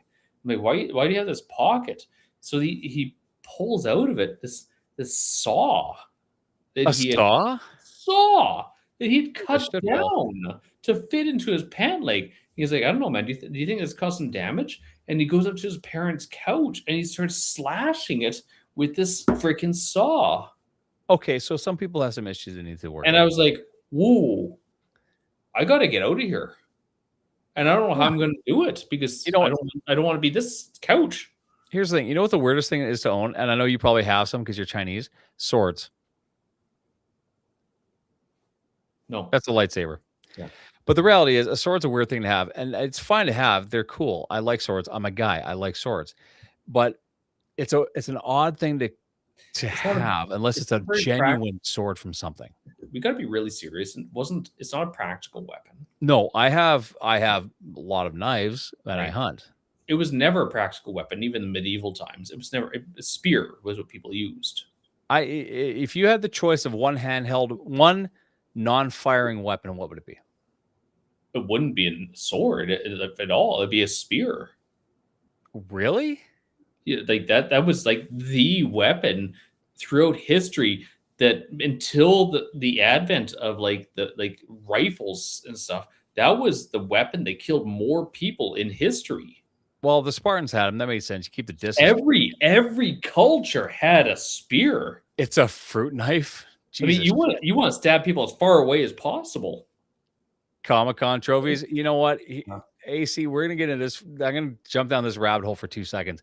I do believe the spear is right. I would use a buck knife because I've been able to dismantle a lot of animals with that. I agree with you, but I mean, even if you look at historically, a sword was never the primary weapon of battle. It was always almost the weapon of last defense. That makes sense, right? So it's a fruit knife. Fruit knife would be great if you're fighting a grapefruit. I would suggest something sharp, but maybe you know what you can do. Here's the thing: things, if anybody's a fan of John Wick, you can do a lot with a pencil. Yeah, I agree. Pencil, John Wick or Batman, right? Batman can do anything with anything. The Joker, and Brandon, rewind Pebbles. What are you talking about in Brandon? Because there's some dirty shit in Brandon. Mace I believe 1,000% that we have a hole in our system where I believe that my wife should be able to have mace in her purse or a taser. You should be able to have something to defend yourself. I own something called a Byrna. AC, you want to look that up? Byrna. It's awesome. And I have one and it's 100% legal. And I do own one and it sits in my house. And I have friends that are cops that have one in their home. Yeah. And it shoots a 50 caliber rubber pellet. No, so here's the thing. I'd be willing to bet, despite with the legalities of it, if somebody really wanted to make an example of you to shut down this weapon as forms of legal defense, they would do it. The burn has been legal for a long time, and it's designed to hurt like a bitch. Right. But Byrna, Burnha, Byrna, Burna, or Byrna. Generally legal to own. Yeah, but 100% legal in Canada. You just can't carry it. It says generally legal. Classified as firearm is intended for home defense only. Carrying in public is generally prohibited. Self-defense only.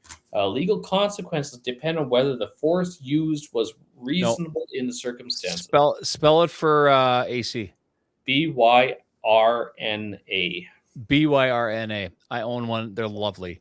Yeah, but it is still considered depending on whether the force is reasonable. So if a person's running out of your house and you shoot them in the back, you don't. But if someone's in your house and you unload that sucker on their ball sack, trust me, they're going to go down. Well, they might go down. They're going to get out, and you just pull that thing. It looks like a Glock. You can pull it, dragging them back in. I know a guy that's got right? one. He's a cop, and he put like the light that you can mount on the rail of a gun. Yeah. He's got that on his with the laser sight. It's like you pull that out, they're not even sticking around. You know, that's You the don't have to thing. pull the trigger. It looks like a gun. It acts like a gun. But if somebody comes in and be like, I'm leaving now. Thanks. Oh, here's the thing. It'll dent 3/4 inch. Softs, no, it's a solid polymer ball. I've got one, and you're welcome to try it if you ever want to. But the other issue is if they ever decide to change it, the rules. Well, they didn't change the rules, so it's still legal. Not yet. But here's the thing: the They're Burna, called less lethal. less lethal. Yeah. But they're made. Here's the thing: you should have something. You should have something that's designed not to end somebody, but something that you could use to. It stings like a bitch. Yeah. Yeah. It's actually. You're right. It is it's basically based on that principle, AC, and it works. That'll dent 3/4 inch plywood from across the yard. It stings like a bitch, and that's the idea. So they are about $4.50 per unit. Yep. Right now, you go to the website burna.ca. Right. I've got this. I've got the SD. Yeah. So as right now, it's like it's absolutely legal. Whether it will be after this podcast, because we know like everyone watches it, so that's hard to say. Yeah. It's worth having. It's there. Hopefully, I never have to pull it out, but if I have to, and the nice thing is, Kelsey. The only time you're going to pull it out is when the first guy tries to get Okay. your daughter's first boyfriend. Well, here's the thing. I've got bigger weapons for that. Yeah, but I mean, like those are the ones where they can say, he pulled a rifle on me or a shotgun on me, or it's like, well, he pulled this burn on me. It's like, well, were you doing something bad in his house? Well, yeah, I was to get handsy with his daughter. Then you should probably get away really quickly. Oh, you have no idea how fast I'd snap fingers real quick. Yeah. Snap See this them. little piggy? One at a time. So you asked the question, AC, and here are the answers. What professions are most likely to attract sociopaths based on research? Politics. That's number 6. Oh, wow. Well, that just makes why me feel these like jobs? Power dynamics, prestige, low emotional demand, high reward for manipulation. Yeah. And structured environments. Trust me, in the industry that I'm in, I believe that people that are in high reward for manipulation, there's probably a lot of sociopaths in the real estate game. So probably teachers, probably nurses too. What you've got is, you want to hear from the highest number down to number 1? We're probably financial planners or some sort of entrepreneurial base. Number 7 is sales. Sales, okay. Charm, persuasion, and the ability to win interactions makes us a natural fit for people who can fake empathy convincingly. That's fair. Then politics. Yeah. Bankers. Politicians are 6. 5 is bankers and financial roles. There you go. Yeah. 4 is surgeons. Yeah. Yeah. High pressure, high status, the need for emotional detachment can make this field attractive for those with low empathy. Media. Yep. Yeah. So visibility, influence, and the ability to shape narratives to draw people that crave attention and control. Media. So does that mean just media or like acting and things as well? Well, I would say media where you have an audience. So here's where social media can become the problem. When influencers are influencing people, they can influence them to do anything. Absolutely. There is a saying that, when you get started in the influencer world, you create your audience, but as you get more famous, the audience creates you. Yeah. So you have to be able to detach yourself from that, right? Like the goal is to have an audience. Yeah. The goal is to have people engage with what you're doing. But that's where it gets dangerous. You're caricaturing what you're doing. You start losing your audience. Then you start changing, adapting to what pulls an audience. Yeah, you're right. Luckily, we clearly don't adapt to anything. We don't have an audience, so it's wonderful. The Tide Pod thing. Yeah, I'm blown away by somebody that would be dumb enough to eat a Tide Pod. Okay, do you know the demographics on the general population who eats Tide Pods? What is it? Tell me, what do you think?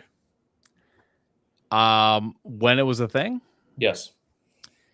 I would say people like 16, 17. 2 populations. One was the influencers. The other one was the elderly. What? The elderly. Because they looked delicious. Well, Yeah. They're senile, and they see this colorful, bite-sized thing. They're gonna bite into it. So they quite literally there were two demographics where like the young influencers and the seniors, but people didn't talk about that. What the hell is a Tylenol Blue challenge? Have you heard of that? No. Hang on. Okay. Yes, Tylenol can absolutely kill you. Okay. I want to find that out. The last two were lawyers were number 2, and then CEOs executives were number 1. 100%. I agree with both of those. Yeah. What the hell is the? It's all about power struggles, right? Power struggles, power distancing. What the hell is the Tylenol Blue challenge? Is it some sort of toxicity, liver toxicity based on the Tylenol? I don't know. Hang on, I'm finding it. I'm hoping it's not what I think it is. Is this new, AC?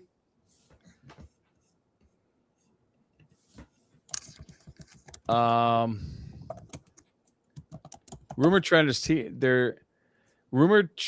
is that teens dare each other to take dangerously high doses of acetaminophen. Yeah. To see who can stay hospitalized the longest. Are you shitting? Actually a thing, is it? Apparently.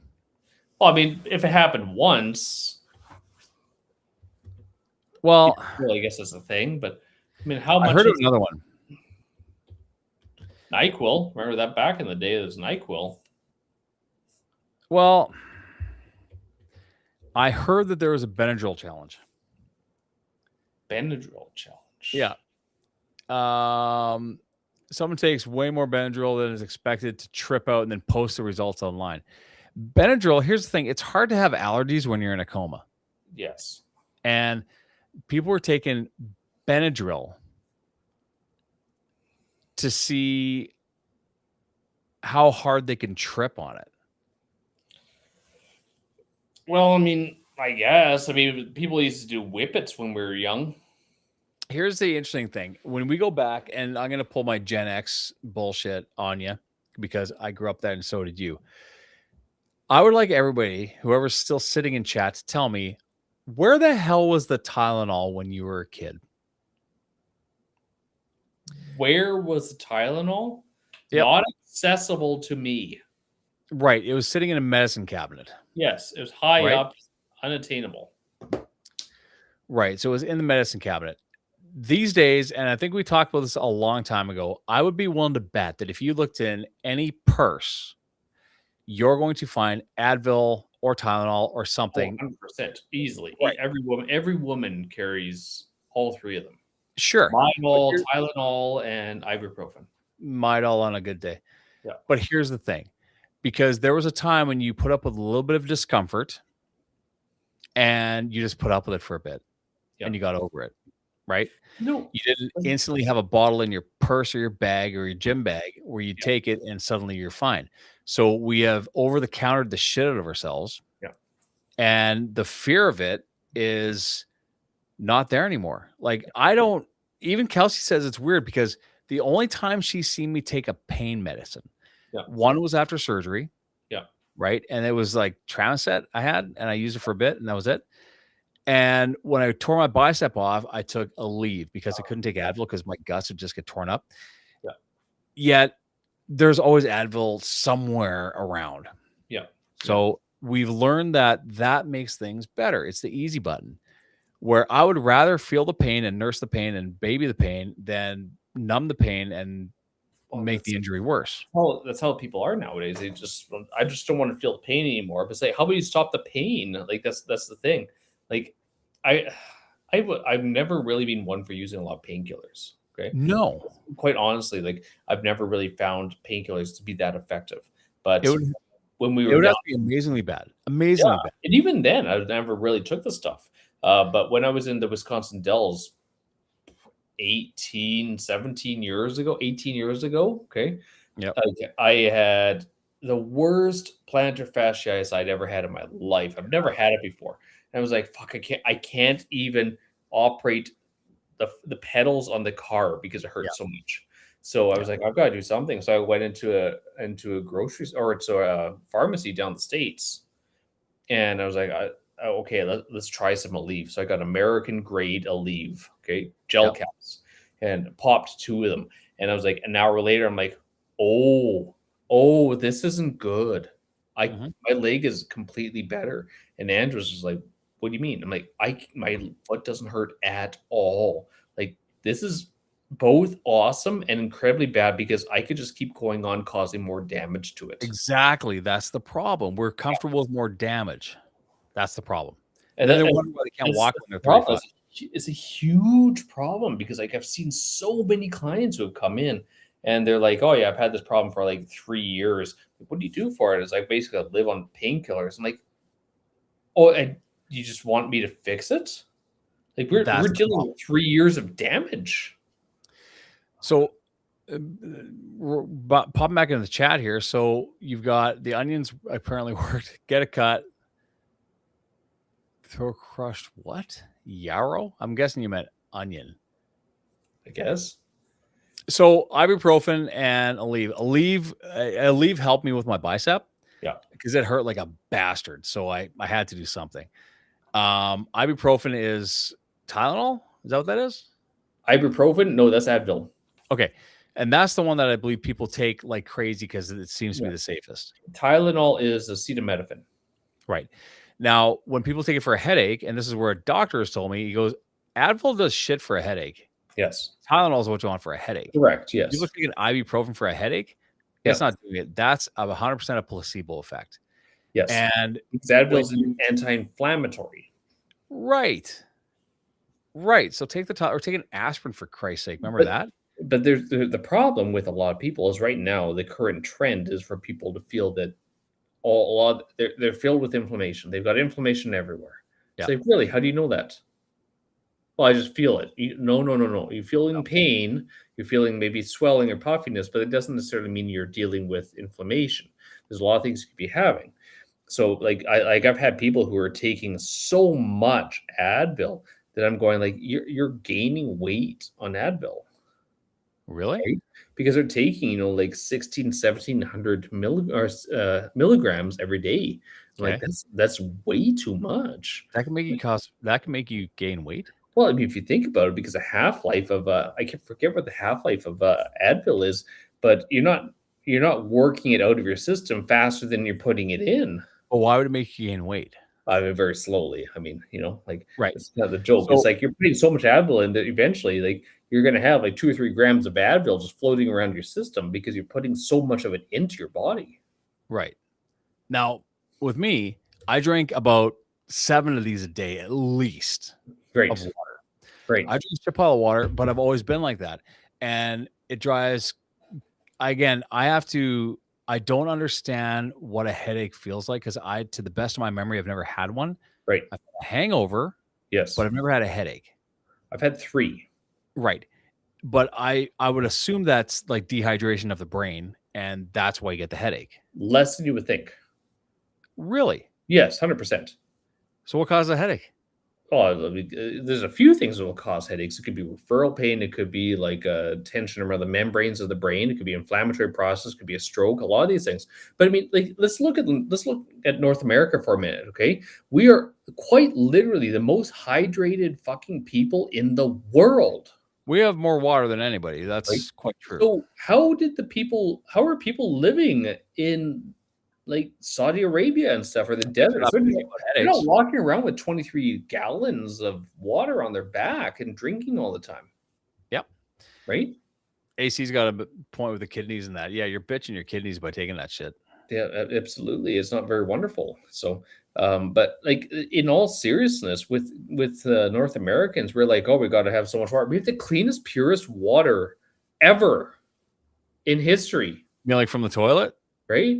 You could drink from the toilet. It's still better than anything we've had in history, right? Like seriously, yeah, we've got more fresh water in this country than any continent ever in history, right? Ever. And we're like, oh, I gotta stay hydrated. It's the same thing with food. North Americans have all the food, and we're the ones who are most concerned about starving to death.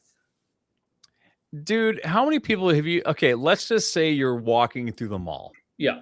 Okay, or Walmart. Let's use Walmart as the as the Sure, place where it's a you're wonderful getting example of people. Yes.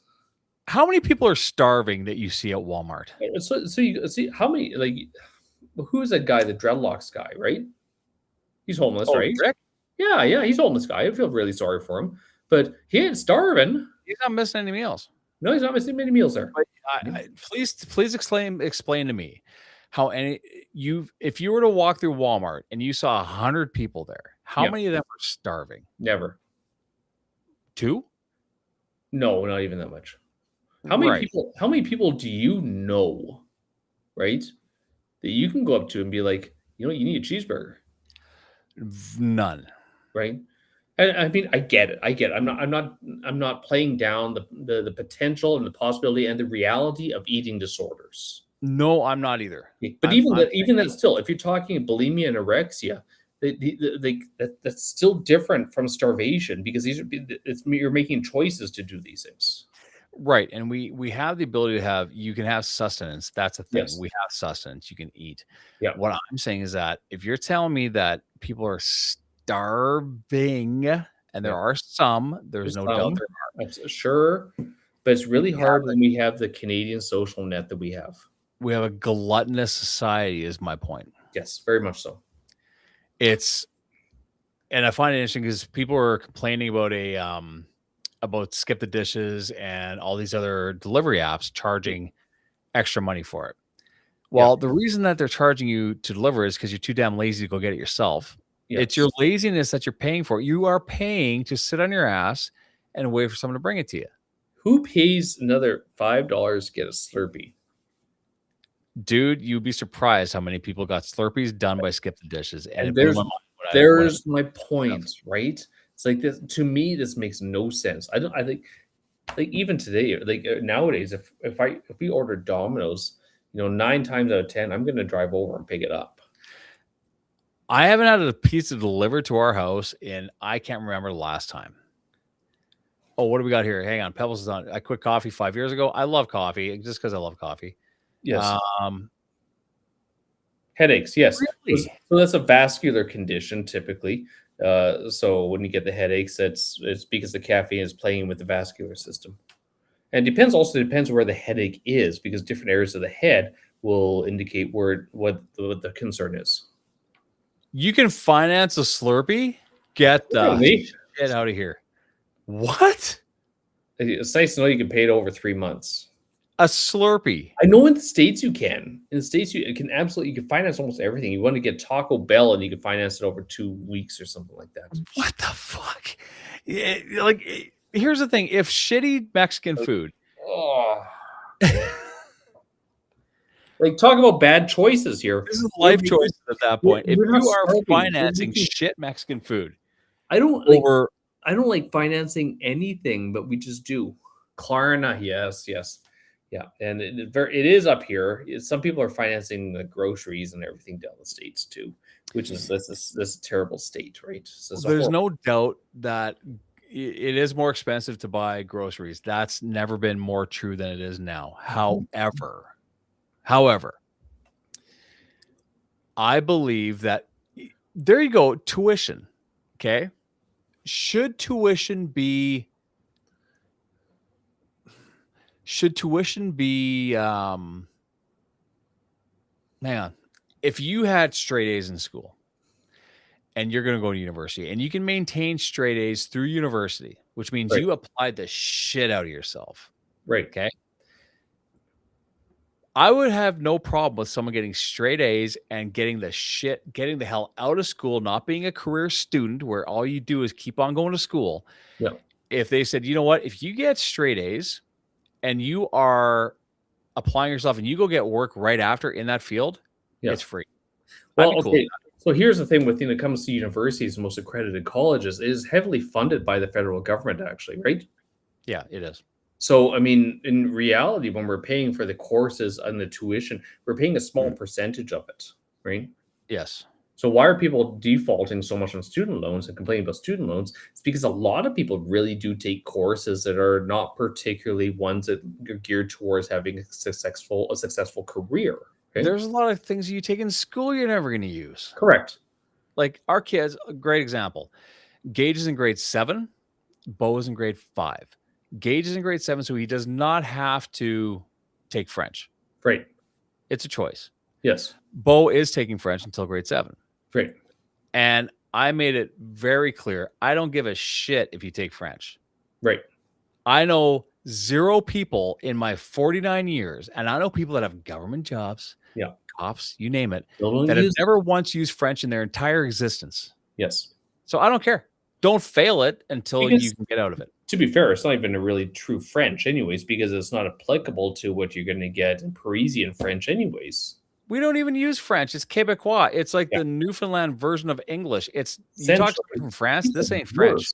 You ever talk to a Newfie? It's like, geez, at least you can understand them, but the French don't want to hear you talk about it, right? Right. So- I get it. It's an official language, but literally, if someone can tell me that they've used French practically, I'll listen to them. But I don't know anybody who's ever done it. And I know my son took French immersion for years, and he tried to order at Tim Hortons in Quebec, and he couldn't do it.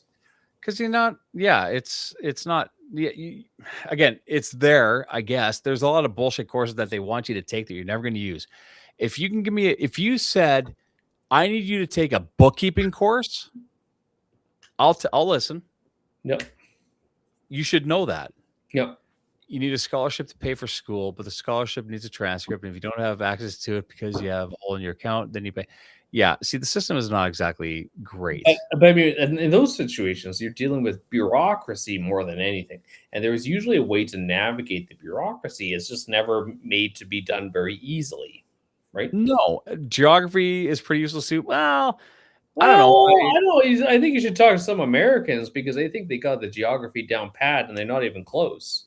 I would say that you mean Iceland and Greenland? Right? I think he's after Greenland because he thinks Greenland is like the size of South America. the menus in Quebec, Tim Hortons are now in French. Well, they can keep them, and I ain't going there. Yeah. But I think that when you have there's certain courses that we usually have no need for, and the things that kids should be learning in order to get on with life aren't being taught. Correct. Life skills, leadership. Gage is taking leadership, which I think is awesome. Yeah. Leadership is great. Entrepreneurship. Is that the youth revolution? What's that? Is that the youth revolution? Is that what they call it? Maybe they're calling it that. I don't know. Because I know at my daughter's school they call it YR, Youth Revolution, and they do a lot of like the planning and the events and the creating things for other kids, like the activities and the different planning. So it's actually pretty cool. Well, a great geography teacher taught me that where cocaine is grown, then he left. Jesus Christ. I only took drama to socialize, and drama's good. Like to be able to speak in front of people, that's the hardest thing to do. You know, like there's a lot of things that that was my joke. Okay, so I'd have people we'd be fighting about politics and how much they hate Trudeau, which is fair. Okay, and I'd be like, I don't know, I think Trudeau was pretty much a perfect prime minister. And they're like, how could you possibly say that? I'm like, simple, because most of it is all acting anyway. So isn't a drama teacher the ideal politician? Right. That makes sense. Just saying, right? And people hang their hat on politicians. I'll tell you what, for the most part, they don't give half a shit what's going on in your life. They don't. They don't. Municipally, I mean, it drives me nuts when I see what's happening in towns and cities. That's all I'm going to say. Well, okay, I'm also going to say this, okay? Like when it comes down to specific politics of whatever level, okay, people are very geared around what they want for their lives to make their lives easier. However, politicians are more aligned towards taking a look at the greater good, right, for the general population. So while you might feel, well, I need this in my neighborhood, a politician might look at it from a different perspective and go, actually, it's not good for that neighborhood, but it's essential for the entire neighborhood or better for that neighborhood. And that's where the conflicts come, right? Well, and the thing is, when we look at politicians and when you look at people in their politics, like my mom's in Texas, right? So half the people there are Democrats, half of them are Republicans. Yes. And they will die on the hill of whatever they voted for. And that's the problem. Because now these people, I mean, realistically, like Democratic, Republican, Liberal, Conservative, NDP, or whatever, everybody wants the same thing. They want the best things suited for the country, for the people. It's just the means of how they get there is different. Okay. And that's the issue. Because especially down the States, people are now polarized. It's not about being American first. It's about being a Democrat or Republican first. Right. And here we have the same thing. We have people that are liberal or conservative, and that's the two extremes. Then NDP, which is somewhere, I don't know where the hell that is in the mix. They're supposed to be the extremes. Right. So my thing is, here's what I believe. You need to work for a living, period, if you can. Yes. Earn your shit and don't bitch that you're not getting enough. Do something, be productive. Be productive. Contribute to society. That's number one. Yes. Now, would I have voted for Trump? Right. Yes. See, and that's where however, there's the thing, because people have said the same thing to me. Who would ever vote for that guy? I'm like, well, I would have a hard time voting for Kamala. There was my problem. You had a weak side on the other side. I couldn't vote that way. I couldn't have put my vote there. Would I have regretted it now? Yes. Yes. This is the difference when people are seeing how the world is changing and what's happening. Yes. And although you were hard on the red, yes, you won't just admit maybe this wasn't the best idea. That's the thing. And I mean, like, let's get very serious. Like I like to think I went into some of the American politics better informed than I should have been, more informed than I would have liked to have been. But I didn't think that it was going to go this way. No, but here's the thing. Do I think he's a douchebag? Yeah, 100%. Yeah, 100%. This is not the same animal that was there 5 years ago. This is not even close. Like, I personally think, like, him losing last term was the best thing that could have ever happened, because it allowed him to work behind the scenes to...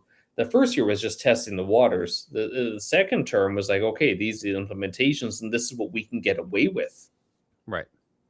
No, I think that what's happened is, this is the only good thing that happened. The only good thing that happened with Trump being in office is that the hard left, that voice is gone. Nobody gives a shit about the social justice warriors. Like, not at all.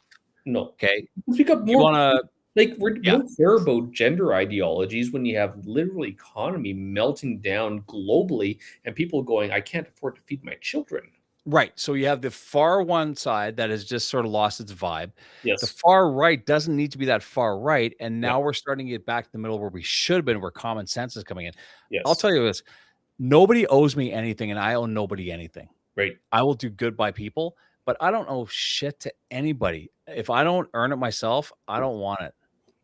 And that's the thing. A lot of people are wanting, like, I deserve to have a certain lifestyle. I deserve to have these certainties. Then earn it. Why? They go get them. It's like, well, I can't. It's hard. It's difficult. I don't know how. It's like, well, then that's your responsibility to step up and actually figure out the process to doing it. I mean, like, you and I are both entrepreneurs, right? Yeah, if we don't earn it, we don't get it. Right? And how many times do people tell you, what the idea that you have is fucking stupid? Well, the balls I would have to say, hey, you need to pay for me to, I don't know, go buy my groceries. Say, no, we should be willing to help people. And I'm all for helping people. But for Christ's sakes, you have the ability to get off your ass and go get a job. Go do it. Well, I mean, there's the thing, like, I can understand that there are times and things that are difficult when people go through struggles. Everyone goes through a certain amount of struggles and some much greater issues than other people have to deal with. And those are the people who genuinely require the certain amount of assistance. And that should be granted. But then all of a sudden we get people going, well, hold on, they're getting something and I didn't get it. I should be getting it too. But do you need it? No, but I should get it anyways. It's like, well, that's not your equity at that point in time. That's just like, that's you getting a piece of the pie that's now equating to a larger amount than the people who truly need it are actually getting. But that's someone finding a loophole that says, well, I can do this too because I can find the loophole. I'm telling you, you're right. There are people who have actual struggles, actual problems. Yes. And they're in a situation where there's no other option. Yes. Then for sure help them. For sure. But the person that's sitting on their ass playing fucking Xbox and milking the system, suck a bag of dicks. So here's a really good example. When COVID was around, and I hate using COVID as an example, but it's one that jumps out at me firsthand. When everyone started getting CERB payments at $2,000 a month, right? Well, like our business was shut down, right? So it's like, fuck, okay, yeah, I'm applying for CERB because we genuinely need it. Okay. So the first month it got CERB. Okay. And the second month I was like, okay, I'm going to apply for CERB, right? Well, at that point in time, like we started making money again. And I was like, this isn't good. So People the could third, take it though. right? But a third month, I was like, well, I'm not applying for it. Right. Yeah, I could have used it. Oh my God, could I ever have used it? But I was like, well, I don't need it. There are people who genuinely do need it, so I'm not going to take it from them.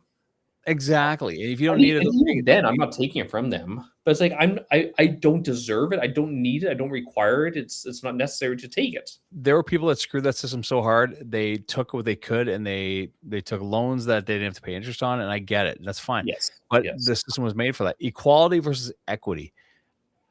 I believe that equality is everybody truly equal. I believe that we're equal as far as our efforts that are applied. There you go. So there's the thing that I would agree with you as well. We deserve equal opportunity, but not the equal outcomes. Right. So I could start a clinic like yours tomorrow and fail miserably because Yes. I don't know what the fuck I'm doing. And that's not that you get equality, you get the equal opportunity to do these sort of things, but you don't deserve the equal opportunity to have the same amount. So, and Look yes, up you can look up an image, and the typical image that pops up is, people looking at a baseball diamond, right? Watching the game with the boxes and the fences, and they're watching at different heights, and they're talking about the difference of the equality versus equity, right? And yes, I really agree that there is some validity, but I think also the validity is, why is there a fence to begin with? There you go. So is there a fence? You take that barrier away, then you don't have to worry about equality or equity, right? But hang on a sec. Is there a fence? There's the question. Yes. What's the fence? Depends, right? Because there's a lot of times the fences can, and I will agree, there are different social constructs that can come into play. Okay. Yep. It could be generational issues. It could be ethnic or gender or whatever issues that might come into play. But quite often, the biggest fence that there is in the way of having personal success is only the ones that are in our mind, right? One of the best quotes that I've heard in a long time, and I love it. It's, we need to stop pointing fingers and start pointing thumbs. Yes, that makes sense, right? Like, I am the reason for any failures that happen in my life. Yes. It's me. It's me. I can change my situation. You can change your job. You can change your career. You can change a lot of things. Yes. But I can't blame you because I don't have a job. Bullshit. I can go get a job. Right. Exactly. I mean, so one of the ones that I really liked, okay, is there's a story that was talking about there was a twin boys, okay? Sure. One was very wealthy and very successful. The other one was an alcoholic. Yeah. Okay. And they asked both of them, why did you become the person you are? And the wealthy one said, I became very wealthy and successful because I had a father who was an alcoholic who beat me. Right. And then he asked the other brother, why did you become an alcoholic? Because my father was an alcoholic and he beat me. Yeah. Right. It's perspective. And there's a lot of validity. And I really I get it, because a lot of people, we get stuck in our noise because it's a lot easier to be like the self-fulfilling prophecy of I'm a failure, or I can't do these things, because every single one of us goes through those spirals, the death spirals, the internal dialogue that's tearing us apart, and then it freezes you in position, right? But some people are able to recognize the fact that these dissociate away from these things and go, okay, that's not what I want. I want to pull away. I want to do something more, right? Well, and that's also where they look at, and this is the sad part, is our generation were the generation that raised some of the most useless people on the planet. Okay. Yeah. So you and I waited to be later in life, right? We had our kids later in life. Yes. But we see people at our age that have kids that will not get a job, won't do shit, and blame the world for their struggles, which they have none of. Yeah.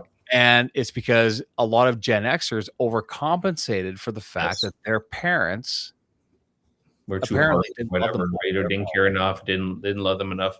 And I completely agree with that, because I get young clients in their early 20s and they come in and they're suffering so much with anxiety. And a quote that I really liked was, kids used to be bored, but now they're anxious. So explain anxiety to me exactly, because I believe that anxiety is just a shitty reaction to responsibilities. I think a lot of it is when it comes to anxiety is that for a lot of young people, very specifically, it's a perpetual fear of uncertainty in the future. That's normal. You That's know, called it's called normal, and they think that they should be able to have more control over positive situations and positive reactions to the situations that come, but that's not always the case in reality. And like that's kind of the issue for a lot of these people is a lot of kids. And like I had a younger person, and a lot of anxiety, a lot of issues, a lot of concerns. You know, can't leave the house. You know, can't get out of bed some days. And I said, I'm not a psychiatrist, so I can't really give you any advice on this. And they said, yeah, I know, I know. And I said, but I am just a guy talking, and I'm going to tell you this: that whatever is bothering you, whatever you're anxious about, nobody cares. it's true. And they looked at me, they're like, are you sure? Yeah. Like, nobody cares. Nobody I mean, realistically, when it comes down to anything that bothers you, anything, period, if you're not going to be dead or in jail, it's just emotional. Well, and I wish there'd be we started a therapy course or a therapy program where our answer is grow the fuck up. I mean, take some radical accountability, right? And take Grow some up. steps forward. You're an adult. Pull up your big boy pants and grow the fuck up. I'm sorry. That's our perpetual joke that we keep talking about, right? When women are saying, not all women, just the women who are like, I'm a strong, independent woman who doesn't need a man. It's like, so you're an adult. Yeah, you're an adult. You can do your own shit. Good for you. It's whatever. Could you imagine if a guy said, "I'm a strong, independent man"? I said that to a client once, a female. I was like, I'm a strong, independent man. I don't need a woman. And they just laughed at me. I was like, what? Is that not okay? They're like, no, it's ridiculous. I'm like, I know. We could do a whole live stream on just that topic right there. Absolutely. And that's not putting down women at all, because like realistically, like women have it really fucking hard. Everybody has it hard. Everyone has it hard, just in their own different ways. The load that men carry on their shoulders and in their head, I would say that their partners know 5% of what's bashing in their head that they're trying to live with and deal with and navigate. Yeah. And that is torture. Yes. For guys, but they won't bitch about it. They're not going to start a fucking group for it. Yeah. That ain't happening. So the question that like I've had a lot of girls or women and clients and ask is like, why do guys not talk about what bothers them, what scares them, right? And I said, it's because nobody cares and nobody's going to make any difference, and it's not going to change anything if they do tell you about it. And they went, well, that's really depressing. Do you really think that? I'm like, absolutely. Because if a guy comes up and says, I'm really worried about these things, it damages the safety, the security, and the sanctity of the entire household.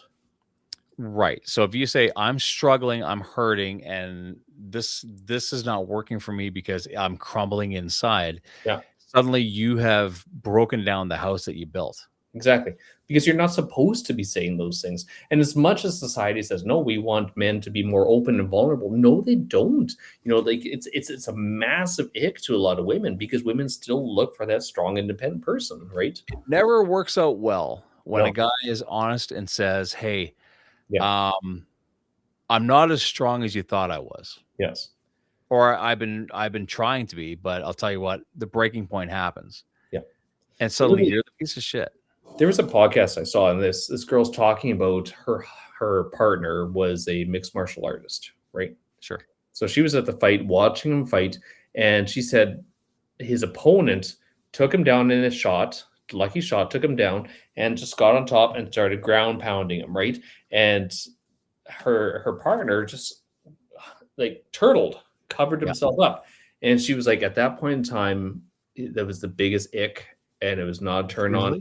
And she was like, he was not attractive at all. And she was like, oh, I don't think I could be around this.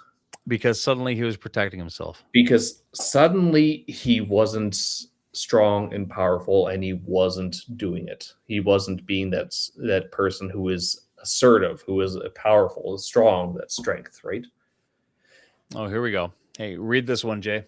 Just read it because I've seen some reels come up where men talk about the importance of knowing women's now normal cycle and how to approach conversations. What do you think about this? Is it minimizing us as humans, or is it a tool for communication? I have no idea. I have no thoughts in this right now. But though, do guys actually keep track? Yeah, we do. We do. Subconsciously, but I think there's nothing creepier than the guy necessarily marking it on their calendars. Okay. I'll give you the honest opinion from someone who, and we're married. We know there's certain times there's certain days when you just shut the fuck up. But I mean, okay, so there but just because there's certain times in a month doesn't mean that people are going to react any different. No. So this comes down to communication. Right. So the importance of knowing a woman's normal cycle and how to approach conversations. I think that should go both ways. I think that when you have a woman in your life and there are hormone spikes and things like that happen, you should be conscious of it. There's no doubt. There's certain times you don't bring up certain shit because it ain't going to end well. We know that. You can deny it and say, well, you know what, we're fine. Bullshit, you're not. Yeah. And part of knowing who you're with is knowing when and where to talk about certain things. There's a certain amount of emotional maturity of realizing that if a person comes up and says something freaking nasty to you, that maybe you should take a step back for a second and evaluate, is this actually coming from a place of frustration or a place of genuine concern where they're trying to get something done? So if it's like, why the hell did you not do the dishes? And instead of being immediately reacting to it, be like, hold on here. What does this need? What does this interaction require of me? Well, but here's the other start. AC, I'm just going to say this. I'm going to please react to this and tell me what you think, because I really want to hear a woman's perspective on this for two shakes. If you were talking about the same thing, this is something you've dealt with since you were probably a preteen. Yeah. Right. It's happened every month, for every year, forever. If something has to be brought up that happens to be timed improperly, but it has to be dealt with like right fucking now. Yeah. That shouldn't be an excuse for saying, oh, I'm not going to talk about it. Yeah, that's absolutely. It shouldn't, it shouldn't be used as a way to emotionally lash out at a person right at that point in time. No, this is when I say, grow the fuck up, everybody. I don't care what's like. There's a time when you have to say, I don't care what's going on within my psyche that I've dealt with every month since I was a kid or a teenager. It's time to deal with some shit right now. It has to no longer be an excuse. We also have to look at the fact that quite simply women operate with certain cycles with their hormone system, but for sure, but so do guys. I'm saying I respect it, but just because if the world is saying this has to be dealt with now, yeah, deal with it. I remember when years ago I was dating a girl, and she would get around that time of the month, she would be very upset and irrational, like it was bullyish behavior. It was because she was literally taking it as, I have a certain allowance to be a genuine bitch for 3 to 4 days every month. And I said to her once, how would you like it if every month, every couple days, I was a jerk to you? And she said to me flat out, I'd leave you. Well, we don't get that grace, right? Right. But here's a secret that a lot of ladies don't understand. We have real bad days some days. Well, absolutely. And guys, so women's hormones will operate on a 28-day lunar cycle. Guys' hormones operate on a 24-hour solar cycle. Really? Yes, they do. Okay. So men's hormones, as you know, the testosterone spikes in the morning and drops and then rises again in the evening, right? So how many guys during the midday are kind of a little bit of a downer, right? Whereas first thing in the morning, how many guys are kind of like, hey, let's get it on? Well, unless you're married, then you never really do that. You never get it on ever. No. No, that's not even fashionable. That's so stereotypical. Like that's, and we're gonna say that because that is a joke because guys can't joke about that sort of thing because for some reason it's offensive. But Offensive? Wait a minute. Generally, right? So, How is it offensive? you know how many times I've made that joke to people I've dated over the years, and it's turned into some sort of turns into creating a big grudge. How it's like, how dare you say that sort of thing? It's like, but it's accurate, isn't it? Here's the thing, and I'll say this right now. When it comes to that part of a relationship, you've bought a house and I bought a house. Correct. Yeah. Did you buy the house because of the toilet? Absolutely not. Okay. However, if it wasn't there, it would kind of fucking bug you, wouldn't it? Absolutely. Yeah. Okay. It's kind of part of it. Kind of, yes. Yeah. So I mean, when it comes down to it, when you're getting married, there is a certain component that's like, hey, this is kind of comes with the whole territory, right? And why the hell is it a struggle? Like I don't understand that, but it's I do. Honestly, I do. Okay. Really? Yes, I really do. Okay. Because a lot of it comes from either end insecurities, breakdown of communication, right? Yeah. And also power differentials. If it's used as a weapon, then that's a low blow. And that's not saying it's women, is because guys do it too, right? Because women will be like they'll potentially withhold or whatever it might be, but guys will be also go into the situation of going to ask when it's the inappropriate time to instill a further anger around the situation to know that they can't get it anyways. Right, and then what'll happen is guys will stop. It's like, fuck it, I'm not even gonna ask. I'm not gonna ask. And at that point in time, communication breaks down and you get stonewalled both sides. So you lose all communication. Man, we could go on a tangent over a couple hours with this, but maybe we'll turn this into another stream where we talk about this part of life. Well, we should, because it's 11 o'clock and I've got to get to bed because my contacts are dried out to shit. Okay, guys, you know what? It was great. Sorry about the little technical difficulty we had at the beginning, but thanks for hanging out with us. Yeah, we'll do it again. We'll do it on Friday.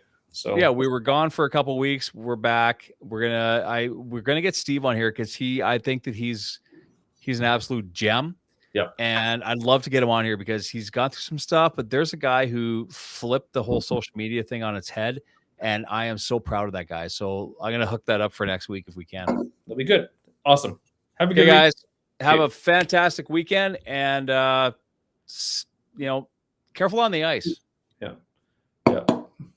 Okay, guys. Cheers. Love you later. guys. See ya.